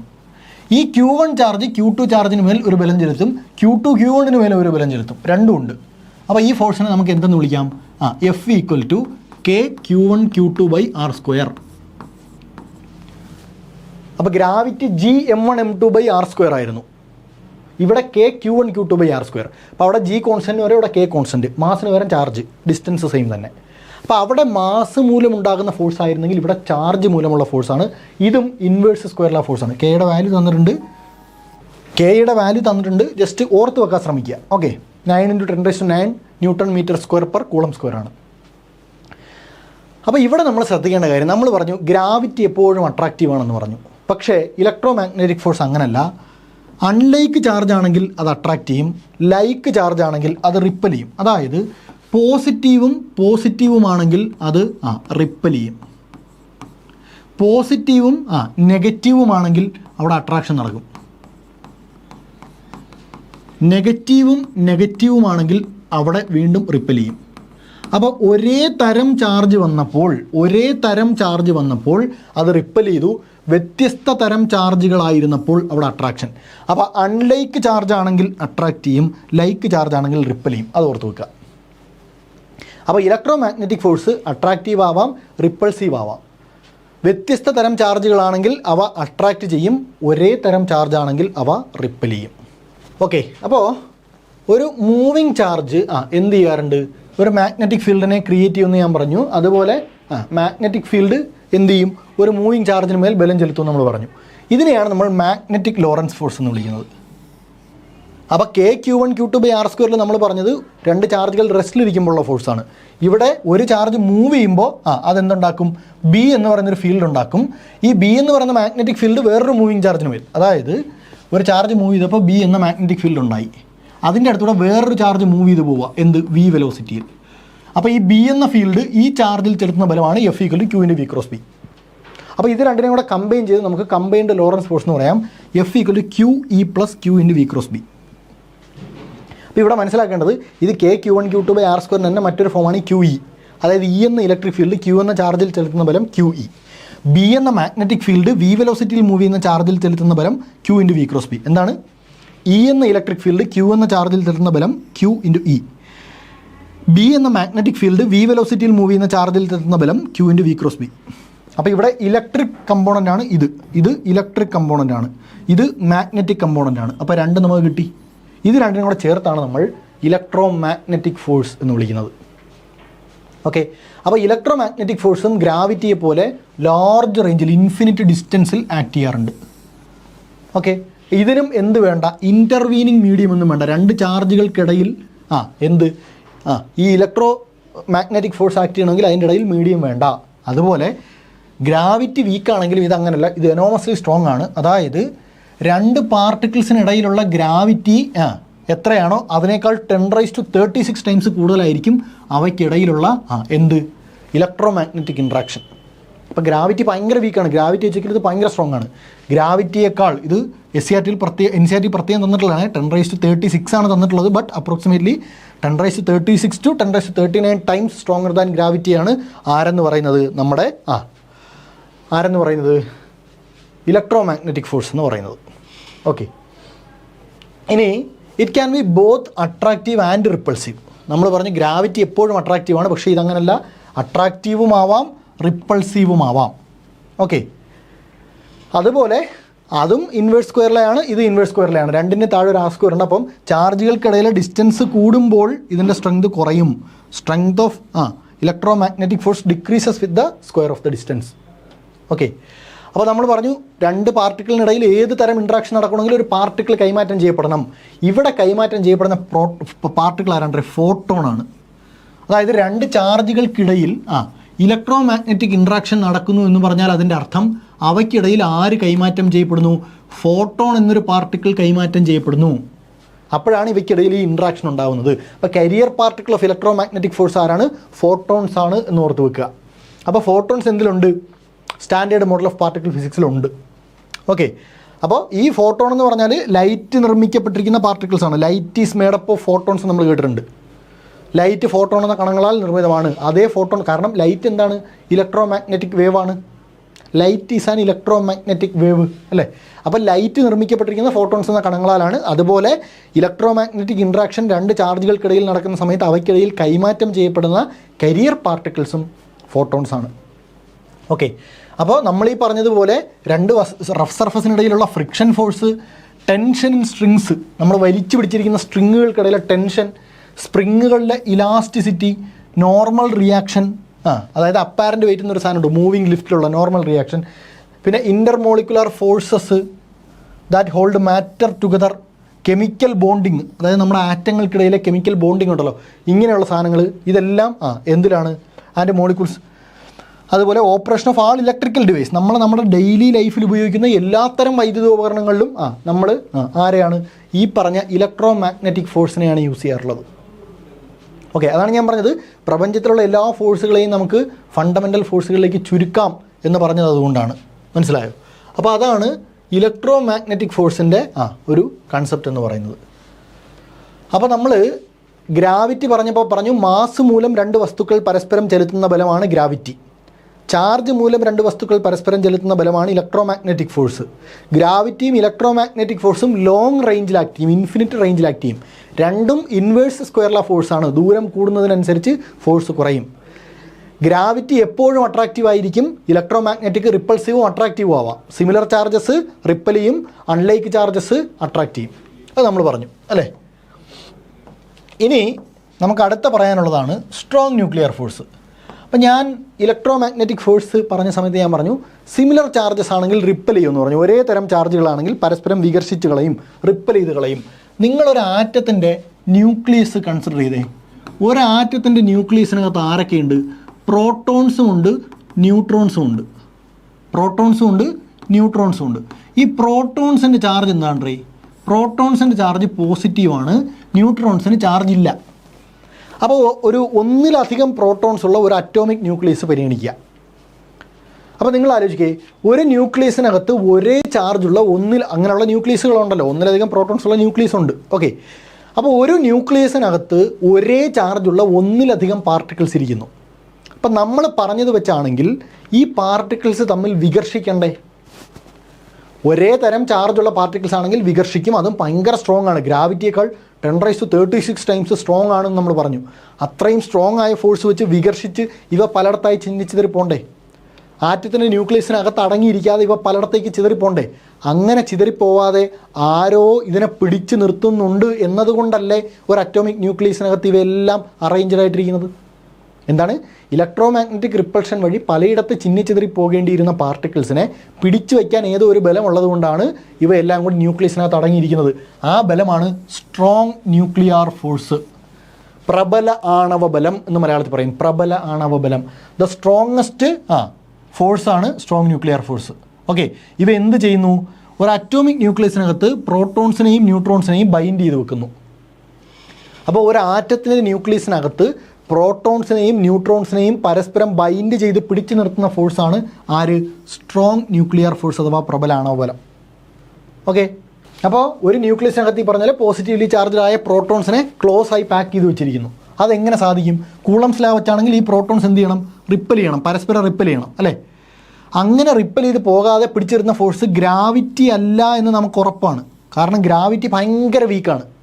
ഗ്രാവിറ്റിയേക്കാൾ 10⁻36 ടൈംസ് സ്ട്രോങ്ങർ ആയിട്ടാണ് ഇത് റിപ്പൽ ചെയ്യുന്നത്. അതായത് ഗ്രാവിറ്റി ഇതിനെ രണ്ടിനെയും പിടിച്ചു വയ്ക്കാൻ ചെലുത്തുന്ന ഫോഴ്സിനേക്കാൾ 10⁻36 ടൈംസ് സ്ട്രോങ്ങറാണ് ഇവയ്ക്കിടയിൽ ഈ റിപ്പൾഷൻ, ഇലക്ട്രോ മാഗ്നറ്റിക് റിപ്പൾഷൻ. അപ്പോൾ ഗ്രാവിറ്റി എല്ലാം നമുക്ക് ഉറപ്പായി. അപ്പം നമുക്ക് മനസ്സിലായി കുറച്ചുകൂടി സ്ട്രോങ്ങർ എന്ന് പറയുമ്പം എന്തിനേക്കാൾ സ്ട്രോങ്ങർ ആയിരിക്കണം? ഇലക്ട്രോ മാഗ്നറ്റിക്കലി റിപ്പൽ ചെയ്യുന്നതിനെ പരസ്പരം അകന്നു പോകാതെ പിടിച്ചു നിർത്തണം. അങ്ങനെ പിടിച്ചു നിർത്താൻ തക്കവണ്ണം ഏതിനെ ഓവർകം ചെയ്ത്? ഇലക്ട്രോ മാഗ്നറ്റിക് ഫോഴ്സിനെ ഓവർകം ചെയ്ത് പിടിച്ചു നിർത്താൻ തക്കവണ്ണം സ്ട്രോങ്ങറായൊരു ഫോഴ്സ് വേണം. ആ ഫോഴ്സാണ് ആര്? ഏത് ഫോഴ്സ്? അട്രാക്റ്റീവ് ഫോഴ്സാണ് ആര്? Strong nuclear force. മനസ്സിലായോ? അപ്പോൾ സ്ട്രോങ് ന്യൂക്ലിയർ ഫോഴ്സ് അട്രാക്റ്റീവ് ഫോഴ്സാണ്. ആരെയൊക്കെ പിടിച്ചു നിർത്തുന്നു? പ്രോട്ടോൺസിനെയും ന്യൂട്രോൺസിനെയും അറ്റോമിക് ന്യൂക്ലിയസിനകത്ത് പിടിച്ചു നിർത്തുന്നു. അപ്പോൾ നമുക്ക് പറയാം ഇതാണ് strongest of all fundamental forces. എല്ലാ ഫണ്ടമെൻ്റൽ ഫോഴ്സുകളിലും ഏറ്റവും ശക്തിയുള്ളത് ആർക്കാണ്? Strong nuclear ഫോഴ്സിനാണ്. ഓക്കെ, അപ്പോൾ ഇത് ഇലക്ട്രോ മാഗ്നറ്റിക് ഫോഴ്സിനേക്കാൾ 100 ടൈംസോളം സ്ട്രോങ്ങറാണ്, 100 മടങ്ങ് കരുത്തുള്ളതാണ്. അതാണ് നമ്മൾ ആദ്യം സ്ട്രെങ്ത് പറഞ്ഞ ഓർമ്മയുണ്ടോ? ഈ സ്ട്രോങ് ന്യൂക്ലിയർ ഫോഴ്സിനെ നമ്മൾ റെഫറൻസ് 1 ആക്കി വെച്ചാൽ അതിൻ്റെ 10⁻²² ആണ് ഇലക്ട്രോ മാഗ്നറ്റിക് ഫോഴ്സ് എന്ന് നമ്മൾ പറഞ്ഞു. അപ്പോൾ തിരിച്ചാലോചിക്കുക, ഇലക്ട്രോ മാഗ്നറ്റിക്കിൻ്റെ 100 മടങ്ങ് കരുത്തുള്ളതാണ് സ്ട്രോങ് ന്യൂക്ലിയർ. അപ്പോൾ സ്ട്രോങ് ന്യൂക്ലിയറിൻ്റെ 1/100, അപ്പോൾ 1/100 1/10⁻², അപ്പോൾ 10⁻². അതാണ് ആദ്യം പറഞ്ഞ റെഫറൻസ്. ഞാൻ പറഞ്ഞില്ല എക്സ്പ്ലെയിൻ ചെയ്യുമ്പോൾ നമ്മൾ പറയുമെന്ന്. ഓക്കെ, അപ്പോൾ ഇലക്ട്രോ മാഗ്നറ്റിക് ഫോഴ്സിൻ്റെ 100 മടങ്ങ് കരുത്തുറ്റതാണ് സ്ട്രോങ് ന്യൂക്ലിയർ ഫോഴ്സ്. ഗ്രാവിറ്റിയേക്കാൾ 6 × 10⁻39 ടൈംസ് സ്ട്രോങ്ങറാണ് ആര്? Strong nuclear force. അപ്പോൾ ഈ 100 ടൈംസും ഈ 6 × 10⁻39 ഓർത്ത് വെക്കുക. ഓക്കെ, അപ്പോൾ ഇവിടെ നോക്കിയാൽ ഈ പറഞ്ഞതുപോലെ ഒരു ന്യൂക്ലിയസിനകത്ത് ആരൊക്കെയുണ്ട്? ന്യൂട്രോൺസും ഉണ്ട്, പ്രോട്ടോൺസും ഉണ്ട്. നമ്മൾ പറഞ്ഞപ്പോൾ പ്രോട്ടോൺസ് മാത്രമേ പറഞ്ഞുള്ളൂ. എന്തുകൊണ്ടെന്നാൽ ആ ബലത്തിൻ്റെ ശക്തി എത്രത്തോളമാണ്, കരുത്ത് എത്രത്തോളമാണെന്ന് നിങ്ങൾക്ക് മനസ്സിലാവാൻ വേണ്ടിയിട്ടാണ് പ്രോട്ടോൺസിൻ്റെ എക്സാമ്പിൾ പറഞ്ഞത്. പക്ഷേ ഈ പറഞ്ഞ സ്ട്രോങ് ന്യൂക്ലിയർ ഫോഴ്സ് പിടിച്ചു വെക്കുന്നത് പ്രോട്ടോൺസിനെ മാത്രമല്ല, ന്യൂട്രോൺസിനെയും ഇത് പിടിച്ചു വെക്കുന്നുണ്ട്. ന്യൂട്രോൺസിന് ചാർജ് ഇല്ല, പക്ഷേ ന്യൂട്രോൺസിലും ഇത് ആക്ട് ചെയ്യുന്നുണ്ട്. അങ്ങനെ ആക്ട് ചെയ്യുമ്പോഴും പ്രോട്ടോൺസ് ചാർജ് ഉള്ളവയാണ്, അപ്പോൾ അവ പരസ്പരം റിപ്പൽ ചെയ്യും. അപ്പോൾ അതിനെ പിടിച്ചിരുത്താൻ കൂടുതൽ ഫോഴ്സ് വേണം. പക്ഷേ ന്യൂട്രോൺസിന് ചാർജ് ഇല്ല, അതുകൊണ്ട് കുറച്ച് ഫോഴ്സ് മതി. അങ്ങനല്ല, എല്ലാത്തിലും ഒരേപോലെയാണ് അത് ആക്ട് ചെയ്യുന്നത്. അതായത് പ്രോട്ടോണിനും ഇടയിലും പ്രോട്ടോണിനും ന്യൂട്രോണിനും ഇടയിലും ഈക്വലിയാണ് ഇത് ആക്ട് ചെയ്യുന്നത്. ആക്സ് ഈക്വലി, ഒരേപോലെയാണ് ആക്ട് ചെയ്യുന്നത്. അതുകൊണ്ട് തന്നെ ഇതിനെ എന്തെന്ന് വിളിക്കാം? ചാർജ് ഇൻഡിപെൻഡൻ്റ് എന്ന് വിളിക്കാം. അല്ല ചാർജ് ഉള്ളതിൽ കൂടുതൽ ആക്ട് ചെയ്യും, ചാർജ് ഇല്ലാത്ത കുറച്ച് ആക്ട് ചെയ്യും, ആ പരിപാടിയില്ല. എല്ലാത്തിലും ഒരുപോലെ. So strong nuclear force charge independent ആണ്. Acts equally between proton, neutron. എല്ലാത്തിലും ഈക്വലി ആക്ട് ചെയ്യുന്ന ആളാണ് ആര്? Strong nuclear force. അപ്പോൾ ഇവിടെ നമ്മൾ ശ്രദ്ധിക്കേണ്ട ഒരു കാര്യം, ഇത് ന്യൂക്ലിയസിനകത്ത്, ആറ്റം മൊത്തത്തിൽ പോലും ഇല്ല, ന്യൂക്ലിയസിൻ്റെ അകത്ത് മാത്രം ആക്ട് ചെയ്യുന്ന ആളാണ് ആര്? Strong nuclear force. സ്ട്രോങ്ങസ്റ്റ് ആണെന്ന് നമ്മൾ പറഞ്ഞെങ്കിലും തോന്നിയതുപോലെ ഏത് ദൂരം വേണമെങ്കിലും ആക്ട് ചെയ്യാനൊന്നും ആർക്ക് പറ്റില്ല? സ്ട്രോങ് ന്യൂക്ലിയർ ഫോഴ്സിന് ആക്ട് ചെയ്യാൻ പറ്റില്ല. വളരെ എക്സ്ട്രീംലി സ്മാൾ ആയിട്ടുള്ള റേഞ്ചാണ് സ്ട്രോങ് ന്യൂക്ലിയർ ഫോഴ്സിൻ്റെ. അതായത് 10⁻−15 മീറ്ററൊക്കെയാണ് അതിൻ്റെ റേഞ്ച്. അതായത് ഇതൊരു ന്യൂക്ലിയസ് ആണെങ്കിൽ ഈ പോയിന്റ് ആണെങ്കിൽ മാക്സിമം ഇതിൻ്റെ ഡയമെട്രിക്കലി ഓപ്പോസിറ്റുള്ള പോയിന്റ്, ഈ ദൂരമാണ് ഇതിന് ആക്ട് ചെയ്യാൻ പറ്റുന്ന മാക്സിമം റേഞ്ച്. ഇതിൻ്റെ പുറത്തേക്കൊരു ദൂരമില്ല, ന്യൂക്ലിയസിൻ്റെ അകത്ത് തന്നെ ആക്ട് ചെയ്തേ പറ്റൂ. അപ്പോൾ ന്യൂക്ലിയസ് സർക്കുലർ ആണെങ്കിൽ അതിൻ്റെ അകത്തുള്ള മാക്സിമം ഡിസ്റ്റൻസ് ഇത്ര, ആ സർക്കിളിൻ്റെ ഡയമീറ്ററാണ്. അപ്പോൾ ന്യൂക്ലിയർ ഡയമീറ്റർ ഒക്കെയാണ് ഒരു സ്ട്രോങ് ന്യൂക്ലിയർ ഫോഴ്സിന് ആക്ട് ചെയ്യാൻ പറ്റുന്ന മാക്സിമം ദൂരം. അപ്പോൾ അവിടെ ശ്രദ്ധിക്കേണ്ട ഒരു കാര്യം, ന്യൂക്ലിയസിൻ്റെ അകത്ത് മാത്രമേ ആരുള്ളൂ? ന്യൂക്ലിയസിൻ്റെ അകത്ത് മാത്രമേ സ്ട്രോങ് ന്യൂക്ലിയർ ഫോഴ്സ് ഉള്ളൂ. ന്യൂക്ലിയസിൻ്റെ അകത്ത് ആരില്ല? ഇലക്ട്രോൺസ് ഇല്ല. അതുകൊണ്ട് തന്നെ ഇലക്ട്രോൺസ് എന്ത് ചെയ്യുന്നില്ല? സ്ട്രോങ് ന്യൂക്ലിയർ ഫോഴ്സ് എക്സ്പീരിയൻസ് ചെയ്യുന്നില്ല. അപ്പോൾ അതോർത്തോണേ, നമ്മൾ ഈ പറഞ്ഞ അറ്റോമിക് പാർട്ടിക്കിൾസ് എന്ന് നമ്മൾ പറയുന്ന പ്രോട്ടോൺസ്, ന്യൂട്രോൺസ്, ഇലക്ട്രോണിൽ ആക്ട് ചെയ്യുന്നില്ല? സ്ട്രോങ് ന്യൂക്ലിയർ ഫോഴ്സ് ആക്ട് ചെയ്യുന്നില്ല. പ്രോട്ടോണിലും ന്യൂട്രോണിലും മാത്രമേ ആക്ട് ചെയ്യുന്നുള്ളൂ. അതോർത്തോണം. ഓക്കെ, പിന്നെ പാർട്ടിക്കിൾസ് നമ്മൾ നേരത്തെ പറഞ്ഞു, ഇപ്പോൾ ഗ്രാവിറ്റിയും ഇലക്ട്രോ മാഗ്നറ്റിക് ഫോഴ്സും പാർട്ടിക്കിൾസ് അകന്നു പോയാൽ അവ വീക്കർ ആവുമെന്ന് പറഞ്ഞു. ഇവിടെ പക്ഷേ നേരെ തിരിച്ചാണ്. ഇത് പാർട്ടിക്കിൾസ് അടുത്തേക്ക് വന്നാൽ ഇത് വീക്കർ ആവും. രണ്ട് ന്യൂക്ലിയോൺസ്, ഇപ്പോൾ രണ്ട് പ്രോട്ടോൺസ് അടുത്ത് വന്നാൽ ഇത് വീക്കർ ആവും, അകന്നു പോയാലാണ് ഇവ സ്ട്രോങ്ങർ ആവുന്നത്. ഓക്കെ, അപ്പോൾ അകന്നു പോകുമ്പോഴാണ് ഇതിനെ കൂടുതൽ പിടിച്ചു നിർത്തേണ്ടത് അല്ലേ. അപ്പോൾ അകന്നു പോയാൽ ഇത് സ്ട്രോങ്ങർ ആവും, അടുത്ത് വന്നാൽ ഇത് വീക്കർ ആവും. ഇതിനെയാണ് നമ്മൾ അസിംപ്റ്റോട്ടിക് ഫ്രീഡം എന്ന് വിളിക്കാറുണ്ട്. ജസ്റ്റ് ആ പേരൊന്ന് ഓർത്ത് വെച്ചിരുന്നാൽ മതി. ഇത് മറ്റേതിൻ്റെ റിവേഴ്സ് പ്രോപ്പർട്ടി. അതായത് അകന്നു പോകുമ്പോൾ വീക്കാവും, അടുത്ത് വരുമ്പോൾ സ്ട്രോങ് ആവും. ആ പരിപാടി ഇവിടെ ഇല്ല. അടുത്ത് വന്നാൽ ഇത് വീക്കർ ആയിരിക്കും. അകന്നു പോകാൻ ശ്രമിച്ചാൽ ഇത് സ്ട്രോങ്ങർ ആവും. കാരണം അകന്നു പോകാതെ ന്യൂക്ലിയസിൻ്റെ അകത്ത് പിടിച്ച് നിർത്തണം എന്ന് ഓർത്താൽ മതി. ഇതിനെ നമ്മൾ അസിംപ്റ്റോട്ടിക് ഫ്രീഡം എന്ന് വിളിക്കാറുണ്ടെന്ന് മാത്രം ഓർക്കുക. അതിൻ്റെ വേറെ കൺസെപ്റ്റൽ ഡെപ്തിലേക്കൊന്നും പോകാനോ അസിംപ്റ്റോട്ടിക് ഫ്രീഡം എന്താണെന്ന് സെർച്ച് ചെയ്യാനോ നിൽക്കരുത്. ഈ പ്രോപ്പർട്ടിയാണ് നമ്മൾ അസിംപ്റ്റോട്ടിക് ഫ്രീഡം എന്ന് വിളിക്കുന്നത്. ഓക്കെ, അപ്പോൾ ഇത് ബേസിക്കലി ക്വാർക്കുകൾക്കിടയിലാണ് ആക്ട് ചെയ്യുന്നത് നമുക്ക് പറയാം. കാരണം ഈ പറഞ്ഞ നമ്മുടെ പ്രോട്ടോൺസും ന്യൂട്രോൺസും ഒക്കെ ക്വാർക്ക് എന്ന് വിളിക്കുന്ന ചെറിയ പാർട്ടിക്കിളുകളാൽ നിർമ്മിതമായതാണ് നമ്മുടെ പ്രോട്ടോൺസും ന്യൂട്രോൺസും. ഓക്കെ, അപ്പോൾ കണ്ടോ, fundamental particles that make up protons and neutrons. പ്രോട്ടോൺസും ന്യൂട്രോൺസും ക്വാർക്കുകളാൽ നിർമ്മിതമാണ്. അപ്പോൾ ഇവയ്ക്കിടയിലുള്ള ഫോഴ്സ് ആയതുകൊണ്ട് ഇത് ക്വാർക്കുകൾക്കിടയിൽ ആക്ട് ചെയ്യുന്നു എന്ന് പറയാം. അപ്പോൾ നമ്മൾ നേരത്തെ പറഞ്ഞ പോലെ ഈ ഇൻട്രാക്ഷനും എന്തെങ്കിലും കൊടുക്കുകയും വാങ്ങുകയും വേണമല്ലോ, ബാർട്ടർ സമ്പ്രദായമാണ്. ഒരു കരിയർ പാർട്ടിക്കിൾ വേണമല്ലോ. ഇവിടുത്തെ കരിയർ പാർട്ടിക്കിൾസാണ് ഗ്ലൂവോൺസ്. ആര്? ഗ്ലൂവോൺസ്. അവ എന്ത് ചെയ്യുന്നു? ഈ ക്വാർക്കുകളെ പരസ്പരം ഗ്ലൂ ചെയ്ത് നിർത്തുന്നത് ഈ ഗ്ലൂവോൺസ് ആണ്. ഓക്കെ, സോ സ്ട്രോങ് ന്യൂക്ലിയർ ഫോഴ്സിൻ്റെ കരിയർ പാർട്ടിക്കിൾസ് ഗ്ലൂവോൺസ് ആണെന്ന് ഓർക്കുക. ഗ്രാവിറ്റേഷൻ്റേത് ഗ്രാവിറ്റോൺ, അത് സ്റ്റാൻഡേർഡ് മോഡലിൽ ആഡഡ് അല്ല. ഇലക്ട്രോ മാഗ്നറ്റിക്കിൻ്റേത് ഫോട്ടോൺ, അത് ഇൻക്ലൂഡ് ആണ്.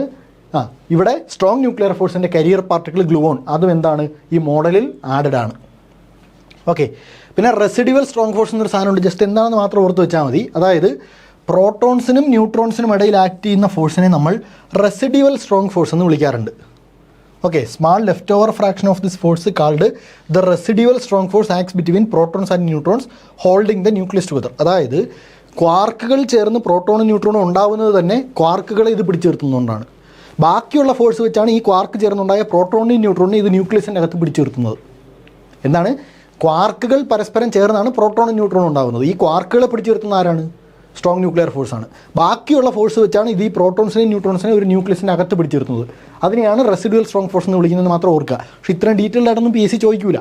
ജസ്റ്റ് ഒരു ഫെമിലിയാരിറ്റിക്ക് വേണ്ടി പറഞ്ഞതാണ്.